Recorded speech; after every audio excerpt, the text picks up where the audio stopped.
I love that you're talking about meat and potatoes because I just had some meat and potatoes.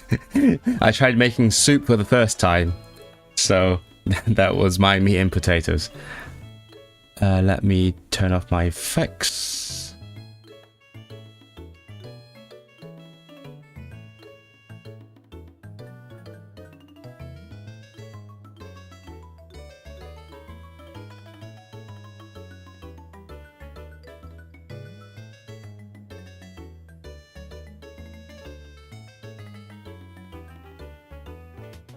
Okay, we have a couple of old friends here, so that's good. We can get started and then wait for more people to show up, I guess. Hello. Happy International Mother Language Day. Apparently it's today, as what I've heard. How are you celebrating your mother language today? It is I actually don't know what's happening. I think it's mostly online, I suppose, because there is stuff going on in parts of Hong Kong, I think. Oh, that might be like the European Language Day, which is a different thing. I can't tell, honestly. But, you know, yeah, let's celebrate your mother language. Hey, good job for speaking your mother language. And it is important that we think about them and protect them and so on and so forth. Welcome, everyone who is here. And also, I guess, Happy New Year, because that's the first stream in the new year, in the Year of the Horse. That's a lot of things going on at the same time. I showed you last time the stuff that I bought at the New Year market, and one of them is now there on my wardrobe over there. So, yay! But other than that, welcome everyone. This is a bit of a special stream. How's everyone doing? I know Orange Barnacle has asked some questions that are intended to be for later, but I feel like, I don't know, do we talk about it now or do we talk about it later? Or do we talk about it while other people show up? I suppose that works as well. I guess Michelle is here, but temporarily not. Today is quite an interesting day as well here in Manchester, because there is some sort of protest going on with lots of flags. I saw videos. I had no idea that was going to go on today, but then I was notified and I looked at videos. I was like, oh, that's kind of dicey. Thankfully, I've got stuff planned for today already, so it's not like I could have changed my plans and gone anywhere. But yeah, I'm sure you'll see lots of that in the news if you're in the UK anywhere. But today, I was also initially, I think if you recall, I was initially planning to go to London for the weekend to go to some concerts and things. But then, you know what?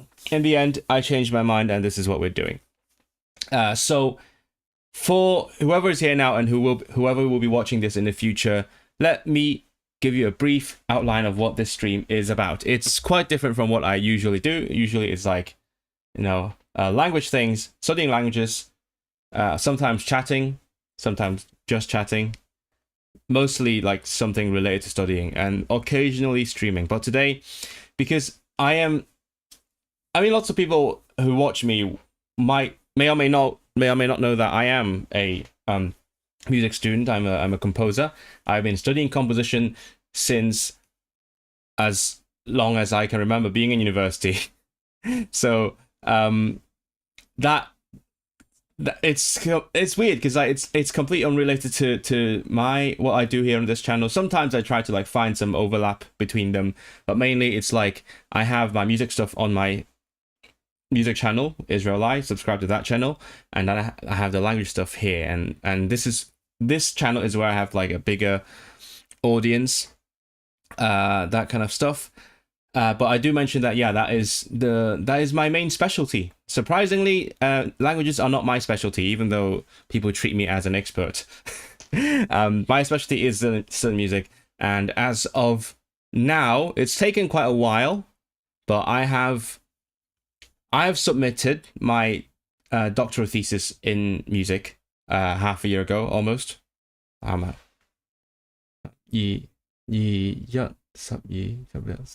Yeah, almost half a year ago. That's crazy. And then months and months later, finally, I'm going to be taking my oral examination, or oral defense, some might call, or some others might call viva. I honestly still don't know what I'm supposed to call it. I think the official name is like thesis examination or something. And there might be different pronunciations for viva or viva as well. One might be more American than the other. I got distracted by the language side of things again. So it is happening in around 2 weeks. 2 weeks time. Yes, just under 2 weeks time.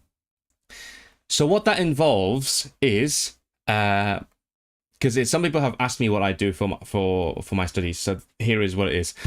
So what the examination involves is I will sit in the room with 2 examiners. My supervisor will be there, and then there will be mainly there's an internal examiner, which is one of our staff who hasn't examined me before, and then there's the external examiner, who is someone that I don't know personally, but we have requested and appointed to be my external examiner. They will have read my entire thesis, and then we will have a little chat about it. They will ask me very difficult questions. That is the idea. Hopefully not too difficult. And yeah, some people might think that I will have a presentation. I actually won't. I know that some thesis examinations in other, I don't know, universities or countries might have a presentation involved, but mine doesn't. It's just the discussion, because they will have read everything already. Especially considering the format that my my thesis takes. So I will show you what actually I have done. Can't you have more than one specialty, at least one area of expertise? Seems crazy to me that you're not a language specialist. It's like the native language debate that we had once, isn't it? It's not my main thing. It's the one that I have academic training in, you know. So I am trained as a musician and as a music researcher or at least a specific field /2 of music anyway. So in terms of language, I see myself as a hobbyist, as an amateur. I like to learn things about it, but I don't have the academic rigor that I have in music, and also the rigor that some of my linguist friends have, because I know lots of linguists who know what they're talking about, whereas I'm more like, I vibe with it. Maybe wait and accumulate other people's questions if there are many. We'll see. I suspect this won't be a terribly popular stream because of how it deviates from our usual stuff, but in case anyone is interested in joining me and wants to ask me questions, that is how they will be very welcome to join us. So despite that, I just said I won't have a presentation for my examination. I actually have prepared a presentation just for you guys. The dedication. I actually did it like at 2 a.m. last night. I thought, yeah, it might be interesting to show you guys what the stuff I've done. Obviously, my main thing is like the written thesis, and you guys will not have read it, but this is like a abridged version of that. So I will tell you what I've been doing. I'll tell you what I'm up to, show you the stuff that I have done researching, that I've done for my PhD. The interesting thing is going to be how I'm going to like explain things to non-musicians, because that is actually, to be very honest, that's a good training. That's good training for how I explain myself, because inevitably, even if my examiners are also experts in music composition, they are not me. So they, in case my written thesis does not explain stuff very well, they will ask me about it. They will ask me about what I mean by this and that. So probably I will need to explain myself to them. So it's always a good like training to like as to like how to think, how to phrase stuff in a different way to my target audience. So some of you, I don't know if you guys are aware of what PhDs are like, but mine is quite different because this is practice-based research degree. So what practice-based means is I made things, I did things rather than like research, simply research. I'll explain more about that later. I think I've briefly gone over that in the past on stream. I've talked about how music composition is like research, but I will go through like what in what way it is actually research. So that will also answer your question. I think I will answer that when we actually get to before we get to the content of my research. I don't know how long this is going to take, but the point is, by the way, I will put this in a pinned comment. Ask me any questions. Ask me any question during my presentation. Ask me questions anytime. I'll pin that. Even if nobody comes, I'll do it anyway, whatever. Wait, how do I pin it? Pin. Is it pinned? No, something's wrong. Pin. Is it pinned? It's pinned. Okay, it's pinned. So most doctoral students, what they do is they submit a thesis, which is, like a big book of what they've written, rated a thesis. Oh wait, Iman Berg supporter on Twitch says no one's here ever. Yeah, it's true. That's fine. Who cares? But welcome if you're still here. Probably not, but if you're still here, welcome to the stream. So most PhDs, what they do is they submit like basically a book that they've written, right? Mine's a bit different, which means that the way I submitted it was also quite different. Because when I actually went to the office to submit my PhD, they were like very confused, because most people nowadays, how they do it is they send like a big old PDF to the examiners, but I had to actually print out hard copies, because the main meat and bones of my PhD was actually the music itself. So sometimes what I say is that the stuff I wrote, as in like the words that I wrote, are more like an appendix to the actual thesis, because people think, especially, I mean, I did as well. When I first started this, I was like, oh, so the main thing is the stuff that I've written, like the words. And then, like, I also attach some music to that. But no, the music is the main part of it. People will be discussing the music with me, ideally. At least that's how my supervisor sees it. He actually told me once that he has examined some other PhD that put way too much focus on the written words, and he was like, nah, let's ignore that and just talk about the music. So that's how he believes it, and that's like the perspective that I've adopted as well. Hopefully my examiner will. I was going to say, though, explaining music, even something basic to a non-musician, is really hard. There is actually some fun stuff in here in this presentation that it's like not very music focused, and that I think that might be interesting. So I have submitted a bunch of music to them in the form of scores. Michelle will know, because she was there with me when I printed them out, put them in like nice little bound copies, different sizes, and then submitted it to an office, which was really awkward, because like I wish I could have had like one nicely bound book that I could like take a picture of, like very classy looking book. But sadly, no, I just have like 8 different thinnish booklets of musical scores, and then the stuff that I wrote. I'm guessing you get to this, but what guidelines are there for what they're looking for? How it will be marked? That's a very good question. So it is very subjective. I think that is why I'm doing this stream, because you're making me answer very difficult questions, actually. That's good. Keep them coming. So in composition, I mean, we all know like making art is quite subjective. So when I mark compositions, because I've also done lots of TA work, it's more, well, when I do undergrads anyway, when I mark undergrads, it's mainly about like the technical skills, whether they can meet the requirements and that kind of stuff. But in terms of my postgrad level composition, it's more about what goals I aim to achieve with the music, what creative goals. For example, I'm trying to depict this thing in music. How do I do it? Did I succeed? Is it convincing? Is it like academically sound? Have I like referenced how other people have done similar things in the past? So that's why I have the second part of my thesis, which is the commentary. Commentary is what most people would think is the thesis because it's written words. It's a very short one. If you know anything about PhDs, this is really short. I think they normally go up to like, I don't know, 100,000 words or something. This is 10,000.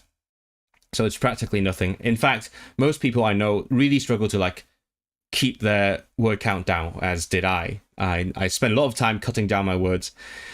But yeah, so the commentary will basically be outlining like what I'm trying to do with my music and how I've tried doing it, and then like how whether it worked or not. And that is also like the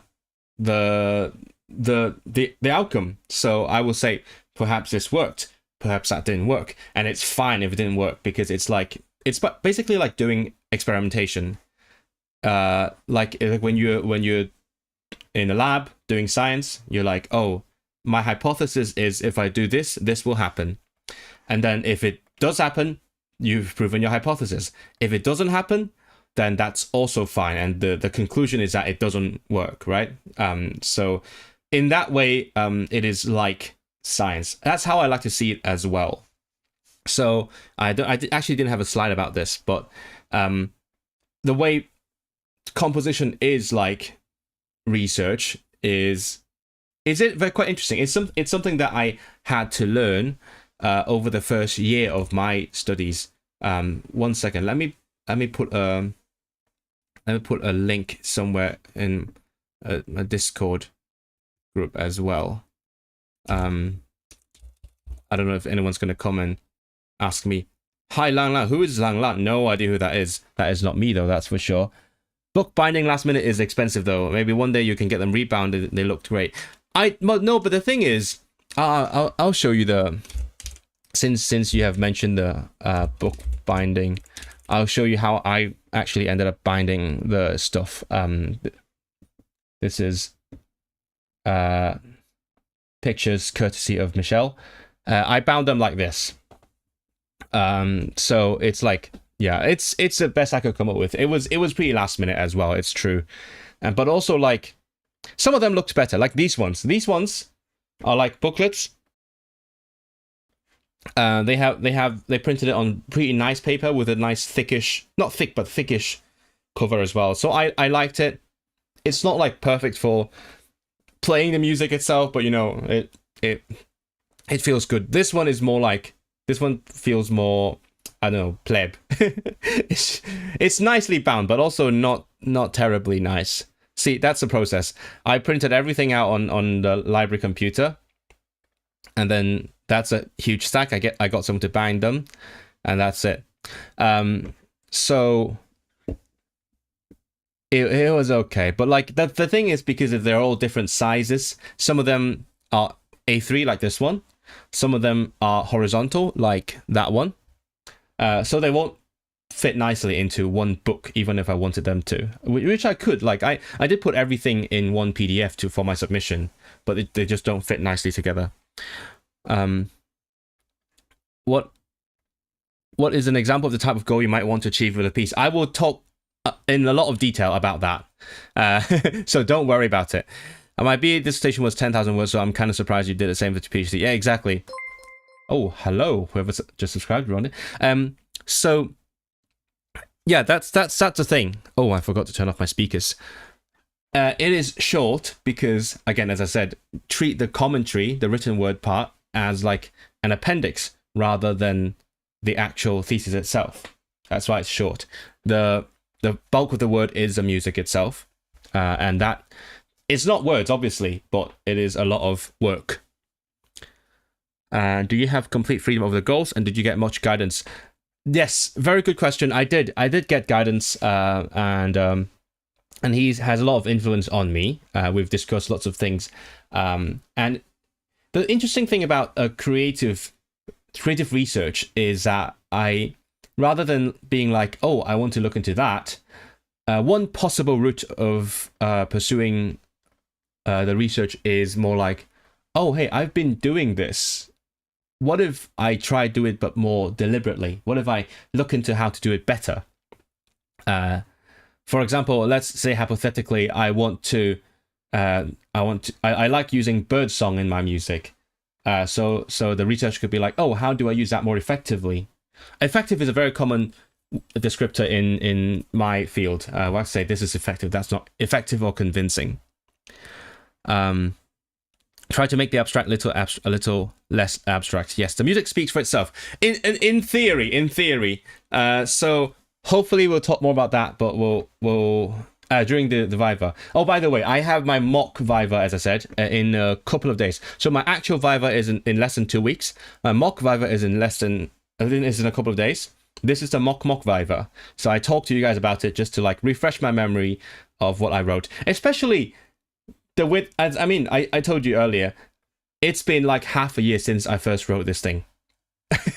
And it's been multiple years since I wrote the music itself. So I have actually, it's starting to slip from my memory. So I'm like, oh, if I talk to you guys about it, it might like help me refresh or get back into the headspace of thinking about these issues.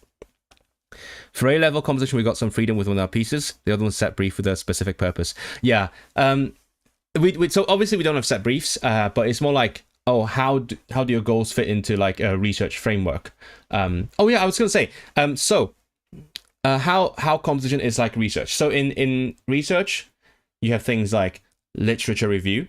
You have research questions, like what you want to find out. And then you have experimentation. Let's say it's like a lab-based research project.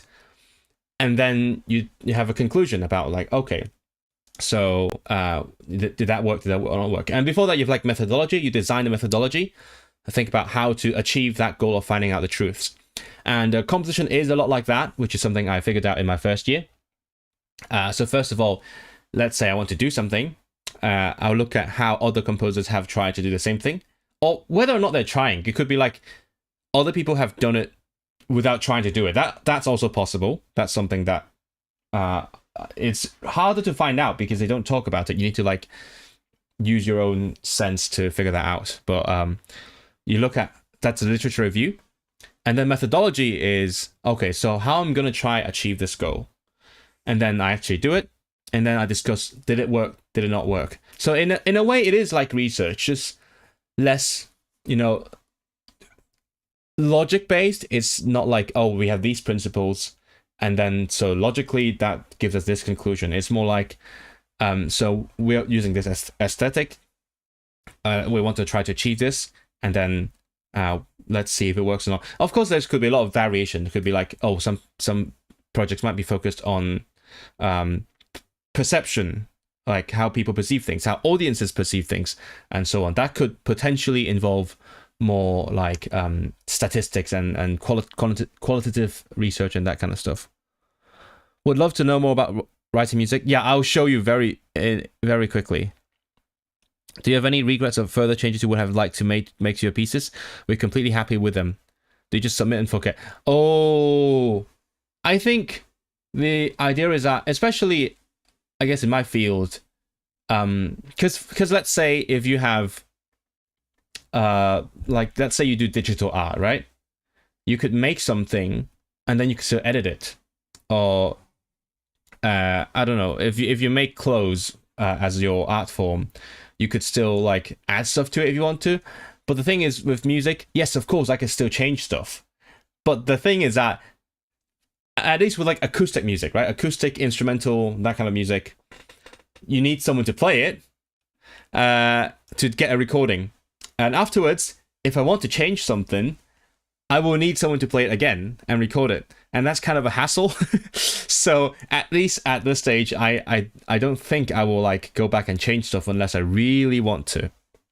But of course, if I were like a very successful composer, I could easily be like, oh, that's a 2026 version. And then someone will play it and get me a recording, that kind of stuff.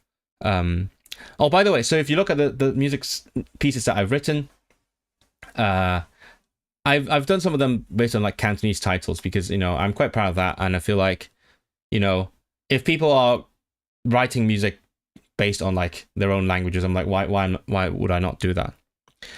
it could definitely go in a more music psychology direction, like recording emotion responses. Yes, I actually had a part of my original proposed research was related to that, like researching how people listen, not necessarily like, you know, put like a thing to detect your brain waves or whatever, but like just how people hear. But in the end, I changed my direction completely, because initially when I started studying, I was more like, because I had previously been at Oxford, whereas so where over there things are a lot more like academic, for lack of a better word. So I thought I need to do something like very theoretically sound. Whereas when I moved to Manchester and did my PhD here, it's more like, oh, so the research is the music. I do stuff, and then I can explore my way through it, the music making process itself. And that's why my thesis title is a portfolio of musical compositions. It's very generic. That's the title that most people adopt. Some of my colleagues have like a more specific title because they have a very clear research focus. And I do have a research focus, but not as like singularly focused as their work is. Do you just get your instrumentalist pals to record it, or do you hire people? Neither. Like more, I rely on like various opportunities that ensembles organize to get this done. I've tried recording this because this is for violin and organ. Nobody would do it for me. I tried getting my friends to do it, and then it's just too much logistics because mainly the organ is a logistical nightmare. I need to, because I'm not an organist like professionally. I don't work at a church, so the only organ that I could have accessed was the one at the uni, and then there's no clear schedule when I can and can't use it. So it's like, okay, when can we rehearse? When can we record? It's too much work, so I just gave up. I would have loved to have done that at A levels. Okay, so I'll tell you what my objectives were. This is what I've ended up with in the end. It has changed over time. This is kind of like also the chronological journey pathway that I've gone through over the 3-4 years. I've because it's very personal how you end up like structuring your thesis. But the thing with my thesis is, in my first year, I had already laid out the pieces that I was going to write over the next couple of years and how they would fit chronologically into my theoretical framework. And then, you know, my supervisors have doubted me, but I'm like, no, I planned that from the start, so I am going to do that. And they all fit nicely into what I was trying to do. So this is basically also the order of how I've done things over the couple of years. So I know that people who watch this are not going to be music specialists, so I'm going to try to like explain things in a simple way. So develop textural processes in a variety of mediums. So variety of mediums as in like, I don't know, big orchestra, small group of musicians, using metaphorical space as an organizing principle. So I was very much into this idea of like space within music. And then people have asked me like, oh, do you mean like spacing out the musicians? And I'm like, no, just musicians playing normally. But then when you hear it, you imagine there is space within the music, like high and low, distant and close. It's again, it's quite personal, but I'm like, oh, how can I attempt to create that sense of spatiality that is somewhat perceivable. I'm not sure. So I had to specify it's metaphorical space, not physical space. Textural processes, that's a more complex word. We'll get to that later. So I would first look at how to represent different spatial dimensions through musical parameters. Parameters are like, let's say, if it's loud or not, if the note is high or low, that kind of stuff. I'm like, okay, so maybe if it's loud, it feels like it's closer because, you know, things that are loud generally are closer, right? Like the car coming at you is louder when it's near you. And then I would try to use these connections that I've made to turn that into a way of writing music. It's not like it's gonna determine how the music's like, but like it is a guiding principle. So when I write music, let's say I want to make it sound like it's distant, I'm gonna do a certain thing with the music itself. And then the second thing is like I would investigate the relationship between the unfolding of musical materials and that of a musical work, because music starts with a musical idea, right? And then we develop the idea. Let's say it gets more intense, it gets more like, it gets higher, it gets more emotional and so on. And I'm like, okay, so how does that interact with time? What if it, instead of just keep getting more intense, it stops, goes back, or something along those lines? Harp is also a nightmare because there's not enough harpists around, especially those who want to record a piece for you. But I love writing for harp. Harp is really fun to write for. I enjoy doing it. It's like a little it's a puzzle. It feels like a puzzle because for those who are not composers, the harp is quite, I mean, if you write tonal music, as in like classical or pop kind of music, it's quite easy because a harp would be like, it's stuck in like a key. But then if you want to write stuff that is not in a key, you need to work around that. Let's say when you switch the key on the harp, or in what ways you can like get the harp to play all those notes that you want it to, rather than being confined by this one key. So it's always like a problem solving question for me, and I really enjoy doing that. And I have one of my best works I can show you was, this is completely outside of my PhD. I did it during my PhD, but it's not part of it. Was this one. It's called Porthladd.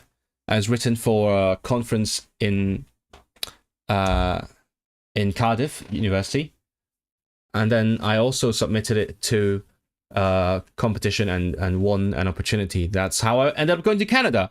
I still haven't edited that vlog. I will do it at some point. So this is for flute, viola, and harp. I've tried to like send it over to like more ensembles who play this combination, especially but not exclusively. The ones in Wales, but I haven't had any luck so far. Anyway, so how did I arrive at this kind of research? Well, I grew up with basically just classical music. I had very little exposure to other kinds of music, and I really like the large musical forms like orchestras, large symphonies, like 30-minute ones. And especially I like how when different movements, like different sections of a large piece of music, they interact with each other, so that, or they intertwine, so that like each one cannot really exist on its own. Like if you try to say, oh, can you play this part of that piece, it's just going to sound incomplete, or there would be some part of the story that is not told.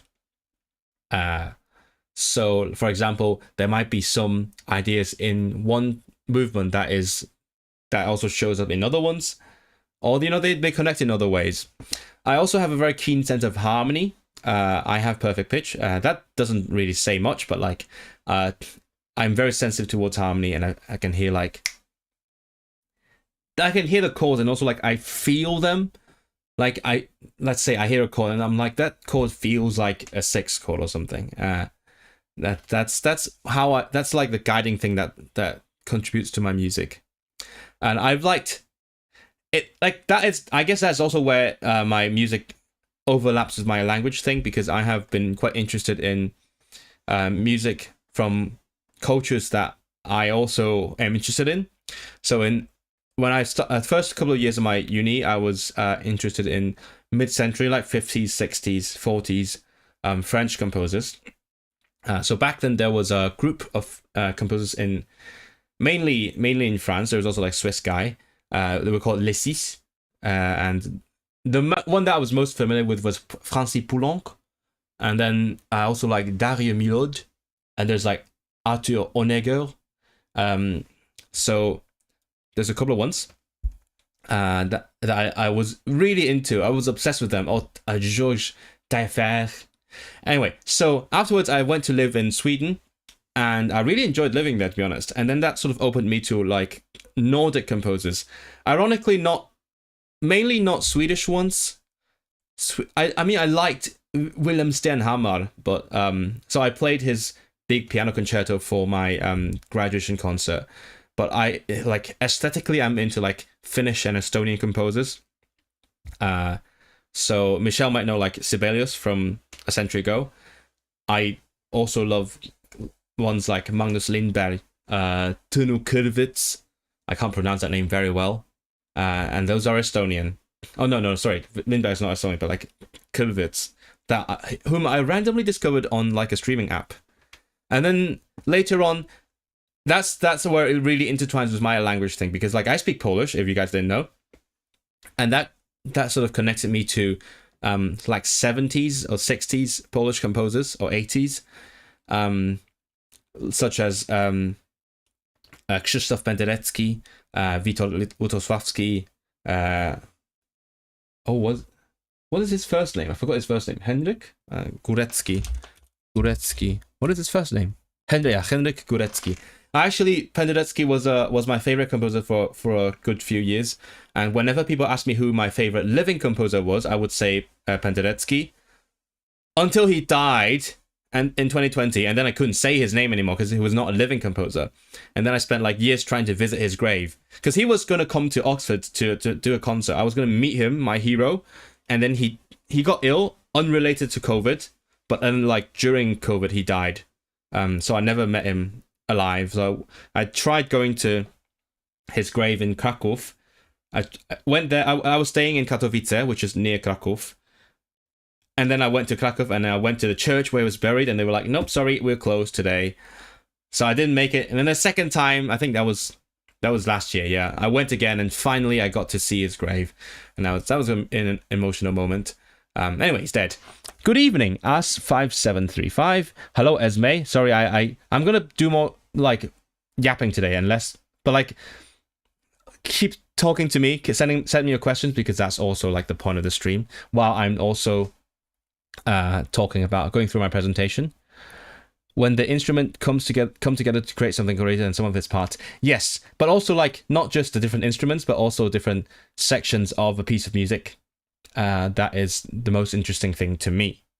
And in music, we like to call this cyclical, as in the different movements have something to do with each other. Love Sibelius. You will hear some Sibelius in this presentation. Do you have other musical heroes you'd like to meet? That's a good question. I honestly don't know. I'm not sure. I would love to meet Unsuk Chin, who is a Korean composer, but trained in Germany. She's actually the resident artist at the Halle in Manchester this year, and which really annoyed me, because the other day I was on Instagram, I got an ad for a concert with Unsuk Chin. I'm not sure if she's actually there, but her music's there, and it was a UK premiere of her piece. I'm very bad at keeping up with what's going on in my in the concert halls. I always find out way too late unless someone tells me. Back in Hong Kong, it was always my friends that told me, "Oh, this concert is going on. Do you want to go?" So nobody tells me here, so I just miss everything. So I saw the ad on Instagram. I was like, I really want to hear her music, and if she's here, I would love to meet her. And then it was sold out. So that happened the past Thursday, and I didn't go. I'm a big appreciator of your language videos and effort to keep languages such as Lithuanian, Cantonese, and Welsh living and visible. Thank you very much. I'm sorry, this must be a kind of different stream to what you're expecting, but you're welcome to stay here and chat to me about my music as well. Also, Lithuanian is doing pretty well, right? Lithuanian is doing well, at least better than Latvian, relatively speaking. It's a national language. Good luck for Viva. Thank you very much. I usually find out after the tickets sell out. Yeah, exactly. You have no luck, it seems. I don't know. I don't really have a favorite one now. It's just like there are some pieces that I really like. But like lots of them are from dead composers. So I don't know. I feel like I'm at a point where, in terms of UK-based composers, some of the ones that I really like, I actually know them. So it's, I mean, they're still my heroes, but at the same time, it's not like there's not that distance. It's not like you're idolizing them. Like I really like Denny Howard's music. So she's from Hong Kong originally. She works in the UK. She has been my mentor for a little bit in the past. I like what she does. And like I've met her a couple of times, so it doesn't feel like, oh, this is my idol. It's like, oh, I just like what they do. And I like the stuff that our department staff do. Please keep talking about music. You're a man of many talents. Thank you very much. Once you get me started, you can't get me to stop. The only problem I have in music is that I can't make it work as a career. But I really love music. And also, I guess like I'm not good at multitasking. So like once I get too much into the language stuff, I don't get into the music stuff. I can't juggle the two. So I will keep talking through my thesis, and then you guys can keep asking questions that are relevant to whatever you see here. So the first part of my commentary, as in like my research journey, I guess, is focusing materials. This is also me telling the story of me as a doctoral student, because, well, that's the best thing about this kind of research, is that it's not just about the research itself, but the research is also a reflection of who I am and how I've changed over the years. Like, because you can't separate the artist inside me from me, right? So this, yeah, if you're here, you're also here for this story of how I've changed artistically over the years. So in the beginning, I kind of struggled to write convincing music. Again, convincing is a word that we like to use in the field quite a lot. And one of the problems is because I couldn't focus my materials. So materials is like another word for a musical idea. Let's say a melody, or like that could be a rhythm, a specific rhythm. And in music, if you have like a core idea, you sort of develop it and then to make it into something bigger. But what I was doing back at the time was I couldn't develop it very well. So what I did instead was like throwing everything on the wall and see what sticks, right? I put a lot of ideas into my music, and then it just felt disjointed. It's like as if you're giving a speech, but then like every other sentence you're changing the language, right? That doesn't really make sense. So, or like you switch into a different topic altogether. You're talking about science and suddenly talking about, I don't know, history, and then talking about Coca-Cola. So those could be still being connected. But anyway, so I spent my first year trying to focus my ideas, and so that it's more like a clear path, this clear journey within each piece of music. So what I did was I learned how to define my ideas. So let's say, for example, I have a melodic idea, a melody that I want to use for the music. It doesn't have to be a melody, but it could be. So I'm like, okay, so let's say there is a melody. So what makes this melody this melody? What can I change within this idea and such that it still remains the same idea? This is literally how I teach my students, by the way. This is me using my TA voice. So let's say if I make it really slow, is it still the same melody? If I make it really high, is it still the same melody? And it's completely up to the composer, me. And then from that I can define, okay, what can I change that will stick to the same idea, or what can I not change? If I change something, it might become something completely unrecognizable. So I think about this kind of stuff in terms of the parameters, as in the different aspects or characteristics of the musical ideas, and I could get really specific in the details. So when I was writing music in my first year, what I did was I wrote some miniatures, which means like short pieces of music. So I wrote 2 sets of 3 miniatures. Each one is around like 2 minutes long, which is basically like what our first years write. And the idea is that in each miniature, it's going to be really focused. It only does one thing. However, I defined that one thing. I'm not completely sure it was successful, because I feel like at some point it did sound like I deviated to something else. But you know, this was more like a practice stage, more like a learning stage. So I will play you some music. Don't worry about it. I don't know how you're gonna think of it, but you know, I have lots of music on my music channel. So, for example, you're gonna see lots of graphs as well, because I like using graphs to visualize things more than my colleagues, I think. So in this piece, I'll just start playing it, and then I can talk while you listen to it. So the idea is that in this specific, let's see, how loud is it? Is it too loud? Is it just the right loudness? To me, it's quite loud. If you look at this graph, oh, by the way, this is a small piece. It's just 2 instruments. That's it, literally. So register as in like how high it is. So it starts off high-ish, and then eventually at the end it will go lower and lower. And on the other hand, rhythmic density, as in like how many notes per second, right? So initially you can hear it's really slow, long notes, like one note lasting, I don't know, like a few seconds. Eventually it becomes more dense, as in, I don't know how many of you can read music, but it gets more dense and there's more notes within the same amount of time.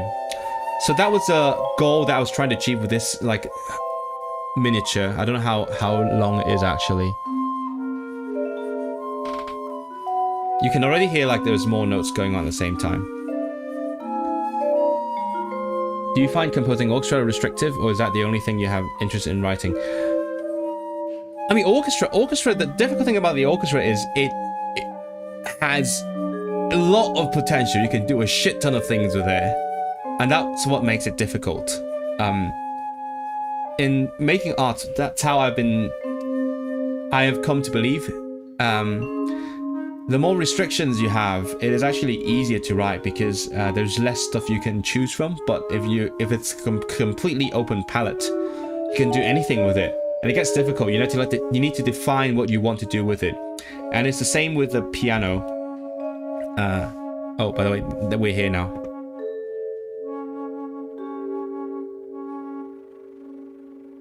Yep. So on the piano, because I know the piano really well, and the piano can do lots of different things. And that's why I struggle to write for the piano, because I need to think about what I do want to do with it rather than what I can do with it. But it is part of the process, I think. So that's a taste of Clay Bodhisattva. It's actually not in, I mean, the meaning of this is not in the commentary, but I can explain it to you because it sounds weirdly specific. It is from an idiom that we have, because, you know, there is a lot of Buddhist influence in my part of the world. So there is an idiom about Bodhisattva as in like a kind of deity made from clay. So the deity is known for being very kind. He, she, it, they tried to rescue someone who is drowning in the river. But because, let's say they them the deity, because they are made of clay, they can't even save themselves. So this is a piece about that process of, you know, compassion, and also trying to do something good, even if you know that you're just going to suffer consequences from it. That's why the dedication is to those who tried. So this restriction cures you from being paralyzed with choice. No, literally, that is what it is. And when you have lots of things you can do. You define, you make your own restrictions anyway. Like, I mean, let's say you're painting something, you can use any colors. You need to choose from the colors, and then you're like, okay, so I want this painting to be more focused on this end of the color wheel. So it is a restriction that you impose on yourself. This one, the second piece, it's called Gas of the Lake. So it is also a set of 3 miniatures. I mean, just now you heard one of 3 miniatures from Clay Bodhisattva. I'm not going to play everything, but this is another set of 3 miniatures for 2 pianos. So this piece, again, the description is actually in the score, but it's not in the commentary. So it's not as relevant to the research itself. But I think it is interesting to learn about the background, because I think I make music based on interesting themes, which in fact I did. I gave a talk about this last year. I gave a conference presentation about like the topics that I write music on, and then I recently had to turn that into a conference paper, and then they didn't like it because it was it was not very academically rigorous. You know, I will deal with that after my viva. But this one, the story behind this is ghost stories from my undergrad university, from my alma mater. In fact, some of those stories are quite universal. Like, you would hear the same stories across different universities in Hong Kong. But I like them anyway. So the first story is about a ghost girl. That I'll tell the story on full screen. So the first ghost story from my alma mater, the Chinese University of Hong Kong, is about a ghost girl who has 2 pigtails, one in the back, one in the front, and no face. And the reason behind that is she came to Hong Kong during the Cultural Revolution, back in the 60s and 70s. So she was on, and there were like lots of people were like escaping the turmoil, right, from in China. And so everyone was like hopping on trains. They didn't even get to sit on them, so they just hopped on the top or something.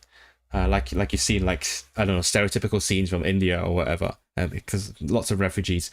So they took the train down from China to Hong Kong, which was relatively unaffected by the Cultural Revolution. And the train actually passes by my university, and this girl supposedly jumped off the train, but her hair got caught in something, and then her face got ripped off. And since then, she haunted that part of the university campus. And that sort of traumatized me for the first few years. I mean, I've only been there for a few years. But yeah, when I was living on campus, my student dorm I actually had to go through the road that she supposedly haunts. I have to go through that every single time to get back to my student dorm. So I'm not very superstitious, but you know, when you hear about the story enough, you're like, oh shit, oh my god, it's just gonna show up, I'm gonna be fucked up. So that was kind of scary. And that's a huge part of my student life. Thankfully, I never saw her. Some people claim to have, but you never know. Do modern professional composers think about goals and stuff in their work, or do they try to make nice pieces? I mean, Orange Barnacle, isn't making a nice piece also a goal? That is also a goal. I mean, if you want to write a piece that is ecstatically beautiful, that's your goal. If you want to write a piece that sounds sad, that is your goal, right? A goal is completely defined by the composer. Or if you write commercial music, you want to write a piece of music that is going to go viral, that is the goal. So, like, even though they don't do it like academically, what they're still doing while they're writing the music is being like, okay, so how can I write music that will go viral? What will resonate with the listeners / the algorithm? So that could include the words, but also the music itself. So they are doing the same thing, just with a different goal and different methodology. So I do believe that, I mean, I wouldn't say all, but like the vast majority of musical compositions have some sort of goal. So second story is oh, you know what I'm gonna do is I'm gonna play, because I will talk more in detail about the first miniature but I won't go into detail about the second one. So I'm just going to play it while I talk about it.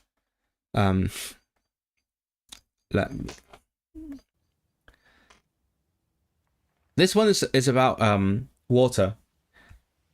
So wait, what is it not playing? Yeah, that's the one. So there is a big lake in the middle of my college in university. So this is supposedly what you're hearing is like the depiction of water. It's not as scary as it sounds. It's just a lake.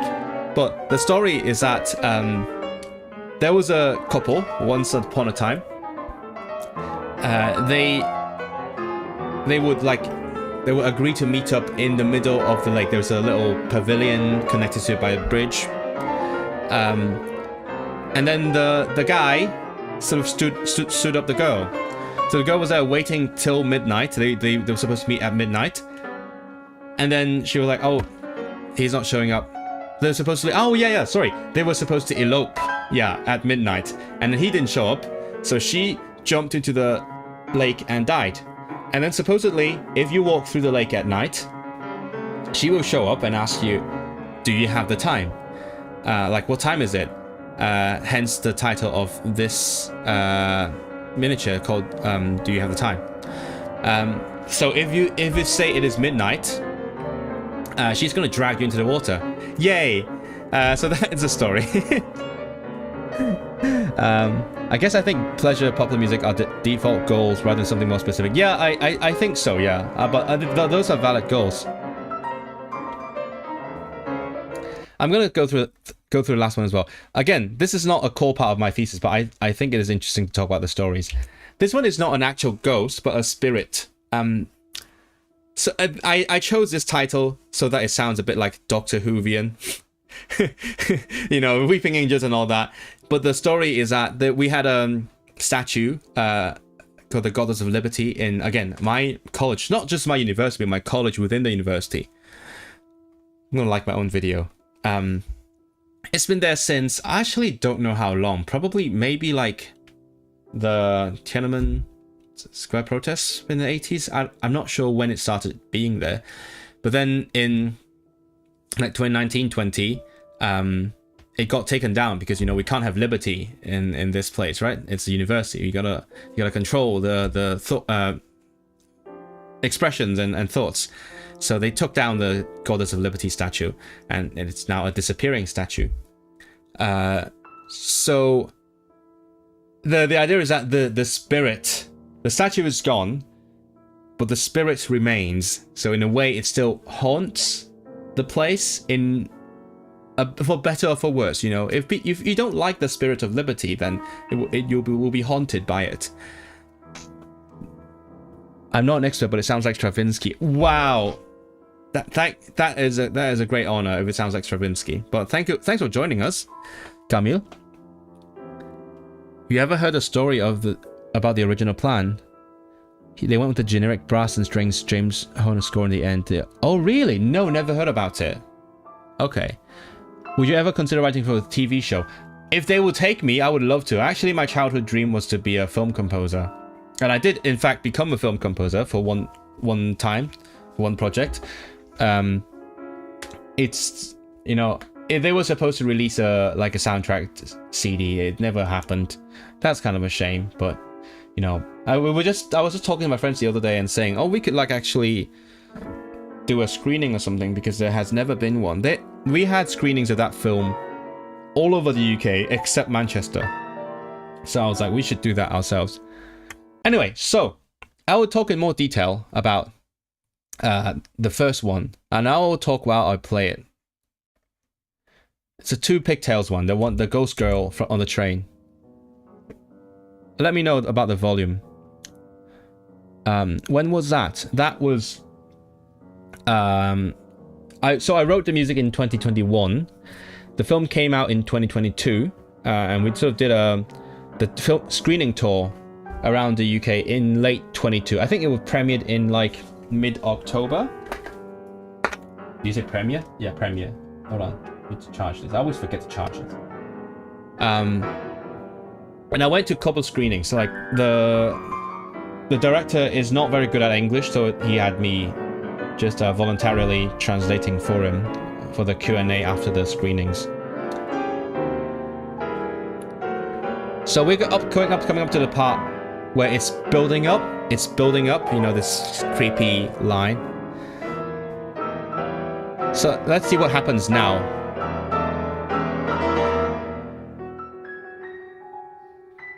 So the idea is that when you come to a new section, you want a clean cut. I would think, okay, so how do I would sustain some things that are happening. Let's say the line is sustained. In terms of how high the notes are, I mean, before the clean break, there's a lot of notes here, but then the new line starts from the top of that whole range. Dynamics, as in like how loud it is, so it keeps going up and then suddenly it drops down. So that is what gives you the clean break that you hear. It was supposed to be music that represented every culture, but also no particular culture. They put millions into researching it, had loads of samples, but I thought it was too weird. Really? I didn't know you wrote music for film. I'll show you later. I actually have a copy of it, but like, they haven't like published it or anything. By the way, let me move my camera a little bit so that I'm not. Why is it all the way to the right now? That's so weird. Come on. Put me in the middle. Okay, good. Yeah.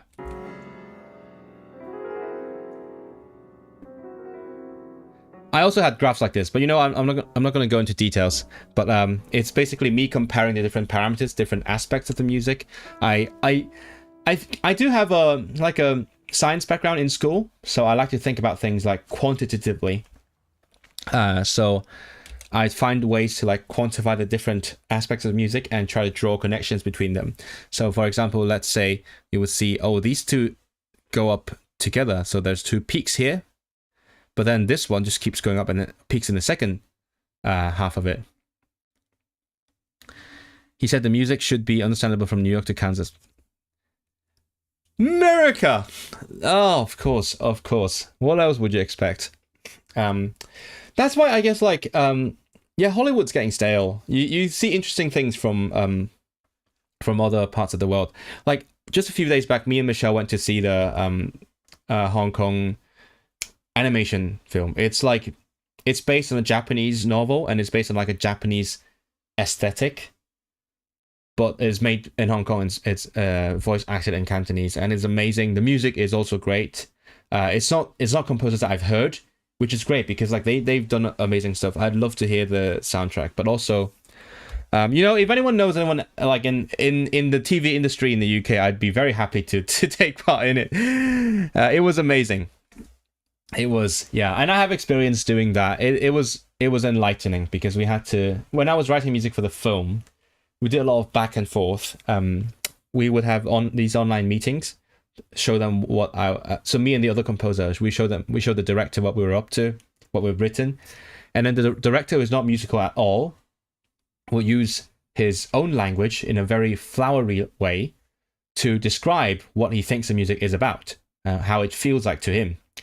And then we would try to like tweak it to write music that feels like what he wants it to feel like, even though it's completely like subjective, right?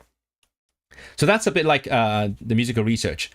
But at the end of the day, the best thing is sometimes there are tracks that he didn't like, but then I insisted on using those. And then it turns out the producer liked it, and also the audience liked it. So I'm pretty proud of that. Yeah. But obviously it's very different ways of writing from what I do for. I mean, this is academic music, for better or for worse. Some people use that as a derogatory thing, and I think it is what it is. My colleague actually submitted most of his like commercial, not commercial, but like music that he wrote for like public concerts. He got paid to write a big orchestral piece and just put that in the portfolio, and that's good for him. Favorite living composer? You missed it. Earlier I said it used to be Penderecki until he died. Now I don't really have one anymore, I think. I don't have one favorite, I suppose. Yeah, there are a couple of really cool ones. And there are other ones that have influences on me, but not necessarily are my favorites. So honestly, I can't tell. I like Thomas Adès, but then people say he's like overhyped. It's weird. It's like the pop world. It's like, oh, there's this one person who does really nice music, and then other people are like, no, that's overrated. Yeah, it's not cool. I mean, if you look up Ben Nobuto, he's also like all the rage now. He's also really young as well. It does really interesting stuff. I wouldn't say I really like it, but I find it interesting.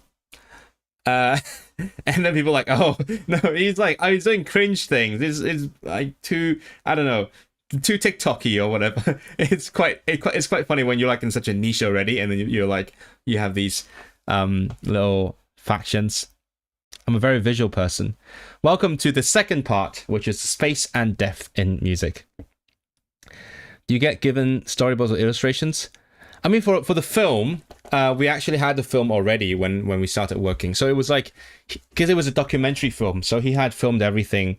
He had edited mostly into a complete film, with like minor tweaks notwithstanding. And then we would write music to that. And we would share our ideas. And actually, there were some ideas the other composers made that I really liked, but then we ended up having to like scrap it. There was one theme that the other composer used, and then I was like, oh, that's cool. I'm gonna use that in part of my music as well. And then they scrapped it, and then so it's just in my part of the track now, and it feels stupid. Some of the most recognizable music comes from the adaptation of national folklore music traditions. Do you have anything from Hong Kong's tradition? That's something I would love to explore in the future. I suppose I'm into identity politics now. Like I really want to explore more from my native culture. Part of that rests with the Cantonese language, and in fact, my initial research proposal hinged on music theory that was closely tied to the Cantonese language. I'm not going to go into detail because I didn't do it. It was a bit too theory heavy, so I didn't end up doing it. But I'd love to explore that eventually. And the other aspect is whether I can find like cultural elements that I like tunes that I like and resonate with. But the thing is, like, I think the way I grew up is we didn't really have a lot of folk music, unlike certain parts of the world, let's say parts of Europe. I think we have like nursery rhymes, no nursery rhymes, what's the word? Lullabies, and tunes like that. We have like the New Year music, that's like kind of, it's not considered folk in a way because it has been adapted into the modern Chinese music tradition. But like, for example, Cantonese opera is something that increasingly fascinates me, but is now very distant, geographically speaking. It was very distant culturally speaking because most Hong Kong people don't really get involved with Cantonese opera, but now it is geographically distant as well. So it's not something that I can easily look into. And it's also not something that I inherently resonate with because I didn't grow up with it. But Cantonese music, I find that interesting. But I think, in a way, I do think that Canto pop could be like a new stratum. What's the word? Strata of folk music. It's not old like what you would expect from like folk traditions, but in a way the position that it occupies in people's upbringing and in the cultural awareness is kind of like a folk tradition. So there are some certain like cantopop songs from the olden times that have that position, but I don't know. Maybe some people will know that better than I do. I have a colleague who is also from Hong Kong but based in Taiwan, who did a PhD with me. So they used like kind of like these little, I guess, yeah, in this case the nursery rhymes in their piece, but in a more like a spoken capacity. So that's quite different from what I'd be thinking. I don't know. I would. I think another question is how to do that without being cringe, because nowadays, like back in Chopin's days, let's say, like in the 1800s, it was the era of romanticism. People were romanticizing about their nation, the folk traditions. Back then, it was cool to use like folk music in your compositions, but now it's really hard to do it without being cringe, because people are like, oh, boo, you're just using that. Yeah, duh, I know what you're doing. Or on the other end of things, it could be like very patriotic, like, oh, I use it because I really love my nation and so on. But it's not easy to do it in a subtle way that is like well integrated, I suppose. So that's why I came up with the idea of like integrating that into my theory, but again, I didn't do it. There's the disgusting lack of goblin music in the world. What's a goblin music? What do you mean? 1 second, I'm going to reply a message. By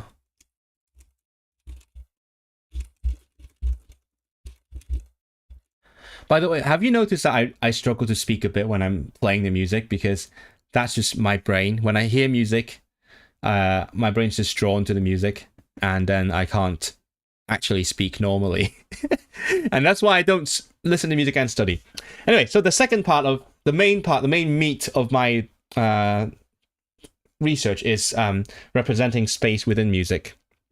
So I think in a way you could see music as an imaginary space, and these are based on like, most of this is based on how we intuitively talk about music. Like most people would agree that when you talk about pitch, like, oh, I went up, right? But it doesn't necessarily have to be up, because what was simply happening was the frequency was higher. The number was higher. Let's say I don't know, from like 220 hertz to 250 hertz or something. So it doesn't necessarily have to be higher or going up, but we say, oh, it's a high note because it intuitively makes sense. So I decided that this is going to be like the vertical dimension, and that's also how notated music is written out, right? The higher the note, the higher it is on the page. And horizontally, again, like written music, horizontally it's like it's flipped, so it should be this way. Yeah, it's the flow of time. So I include things like duration, rhythm, that kind of stuff in this dimension, and then most other things are in depth, because this one is more like a combination of different things that makes you feel like the music is like right in front of your face, or like all the way in the distance. So it could be, for example, I said earlier, when it's louder, you would feel like it's closer to you potentially. When it's softer, it could be further. That's one way of looking at it. I feel like there are rhythms and stuff that we'd use every day that aren't necessarily from anything. Like the rhythms we use when knocking on a door. Yeah, that's true. Like something like that. Yeah. And I think they ultimately came from somewhere, but the origin has been lost.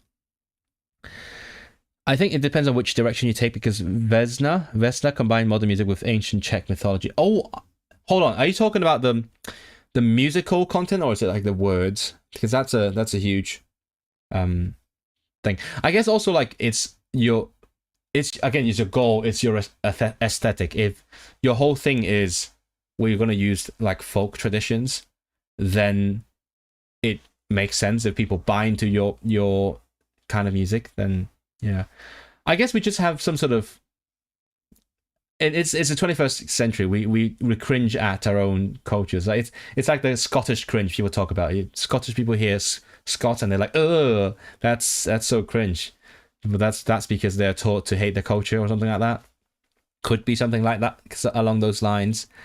But it's I guess it's supposed that it's the aesthetic that you work in, mainly in the lyrics.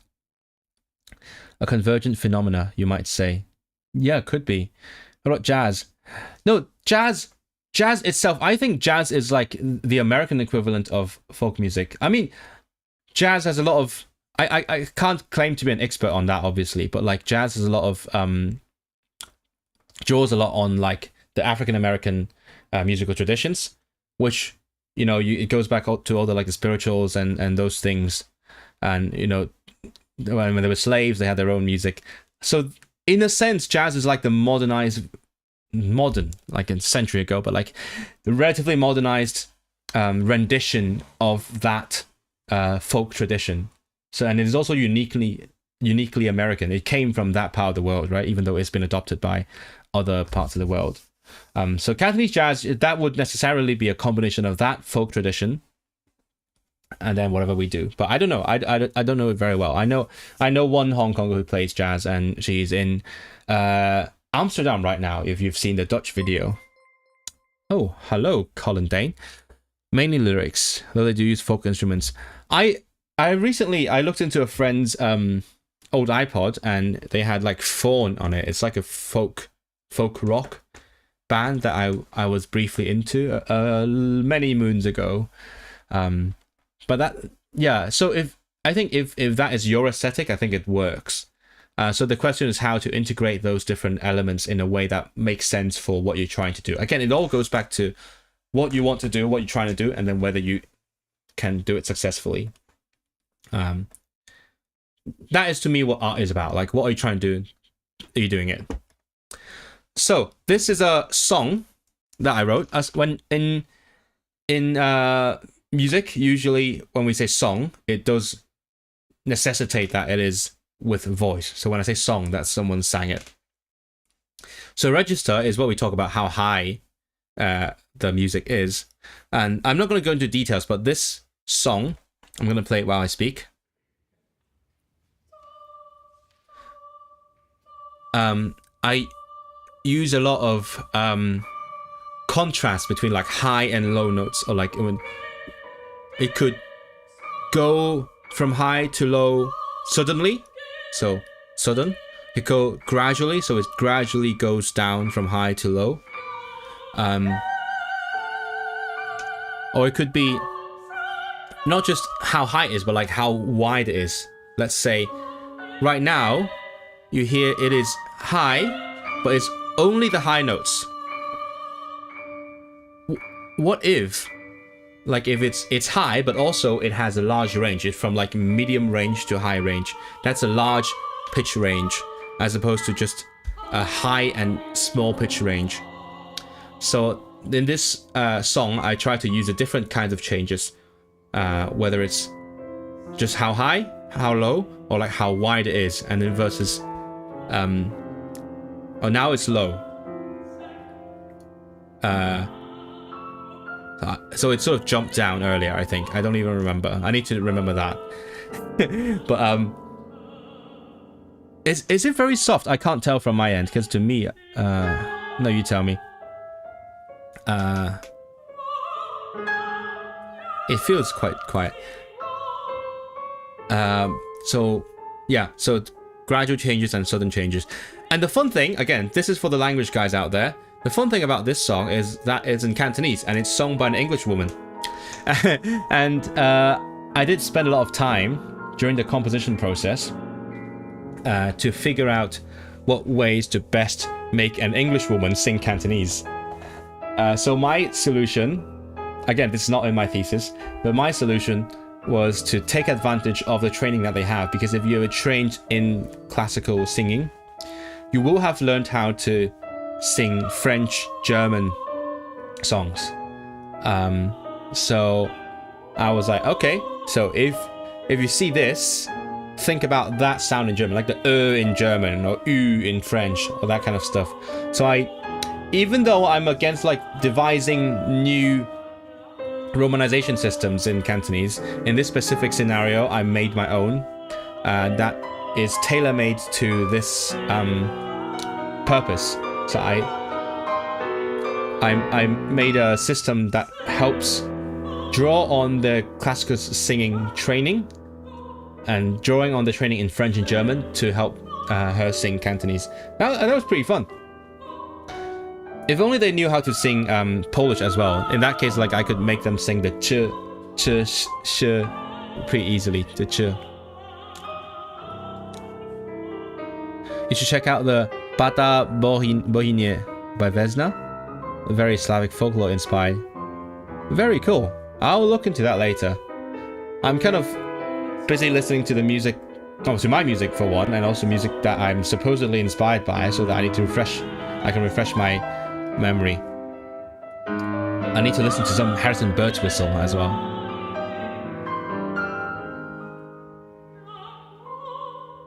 I like this moment.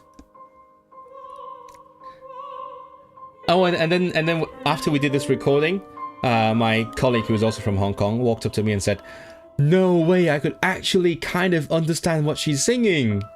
And that was an amazing moment, when native speakers actually understand the garbled pronunciation. Anyway, that's it for now. So the next part is really fun, because this is where we go into different arts. So I said there's a third dimension in music, whether something is close or far. And again, it's really subjective. And my goal is to find a way that suggests this distance in a way that at the very least makes sense to my ears. So it's going to be fully based on my perception. And I'm hoping that other people will have a similar perception of this dimension. So, and also through that, it is a way of like building my own compositional voice, because I'm learning things about my own ears, basically, inner ear anyway, not my actual physical ear. So in orchestral music, a lot of when you study like orchestration, as in like how to write for an orchestra, they will say, "Oh, do this to add depth to melody." Let's say when you get more instruments to play the melody, it adds depth. Or for example, if there is a melody and then there is like someone else doing things around that melody, it has more depth to it. So I think that language is a big influence on how I talk about depth here, basically. And also when you study orchestration, we have like foreground, middle ground, background. That's also language that is very much tied to the idea of depth. So foreground is usually when the melody will be, because that's a part that is most attention grabbing to the listener. The background will be things like the bass, the chords, and that kind of stuff. The middle ground will be like something filling inside it. So it's all an illusion, and the question is how we create it. Damn, my knowledge of music theory is limited to chord building. I have to watch the whole stream later.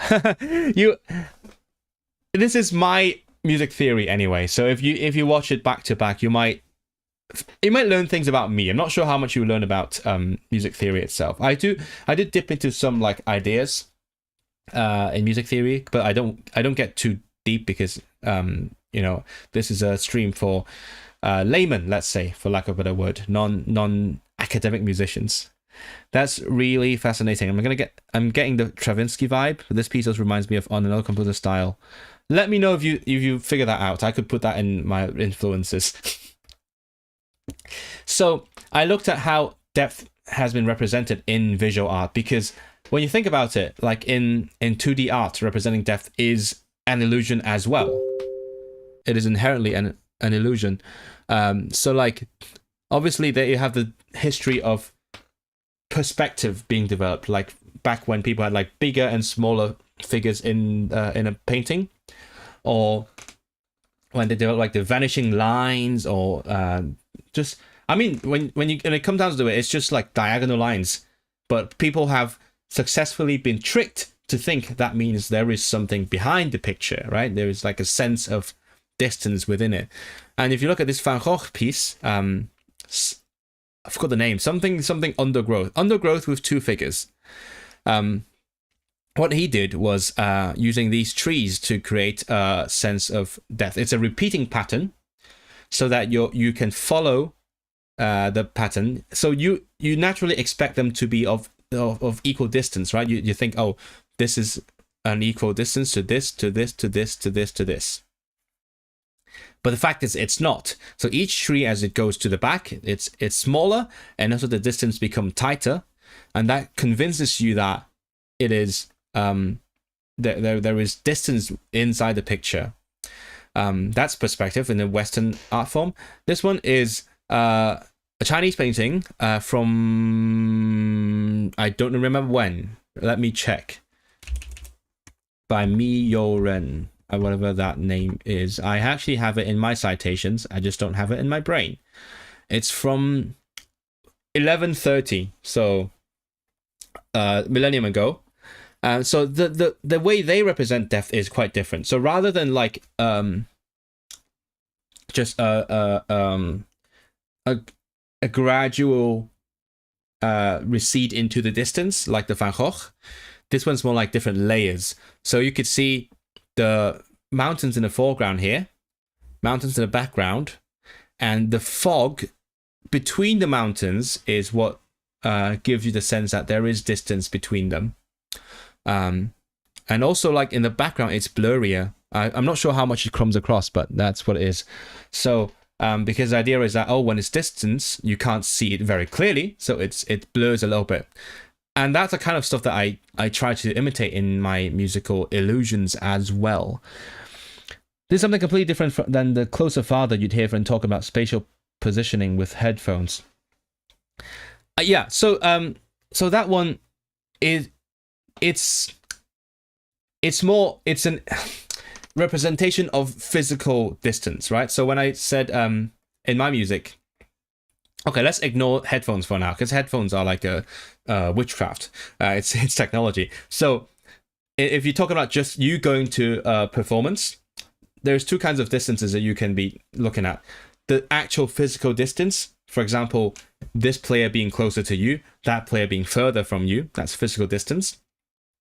And this metaphorical distance is when I'm using myself as the reference point here, because it's not science, okay? It's an art. So metaphorical space is when I hear the music, I'm like, okay, so it feels like this note is a lot closer to me than that one.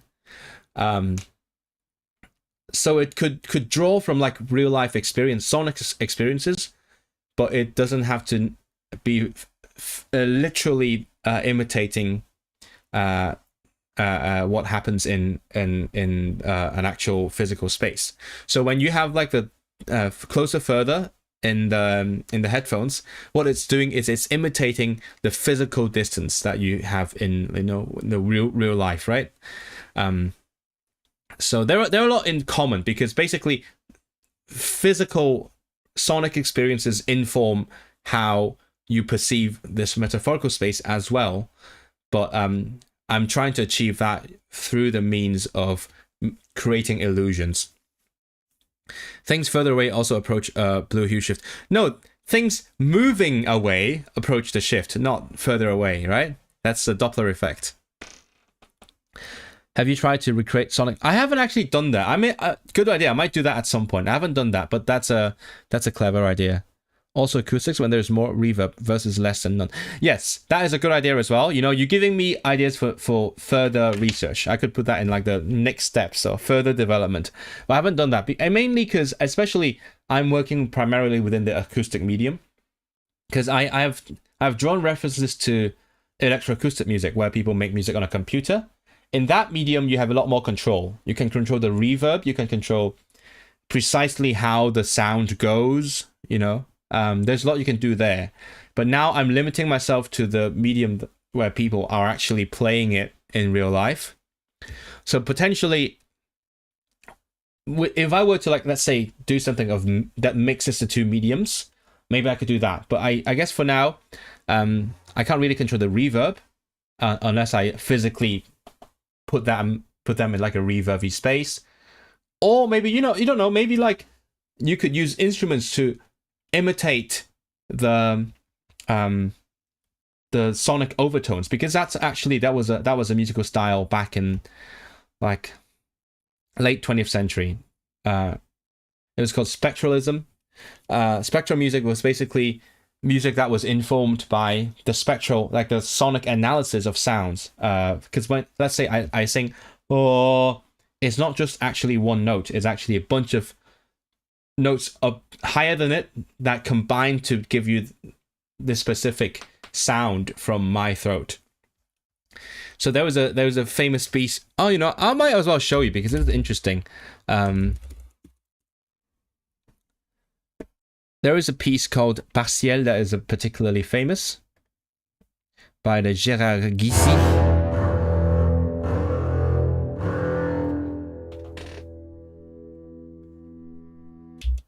But I can't play too much. I'm afraid of like copyright and stuff. Maybe just to start. Let's go back to start. So what it's trying to do is it's trying to use instruments to imitate the sound of a trombone.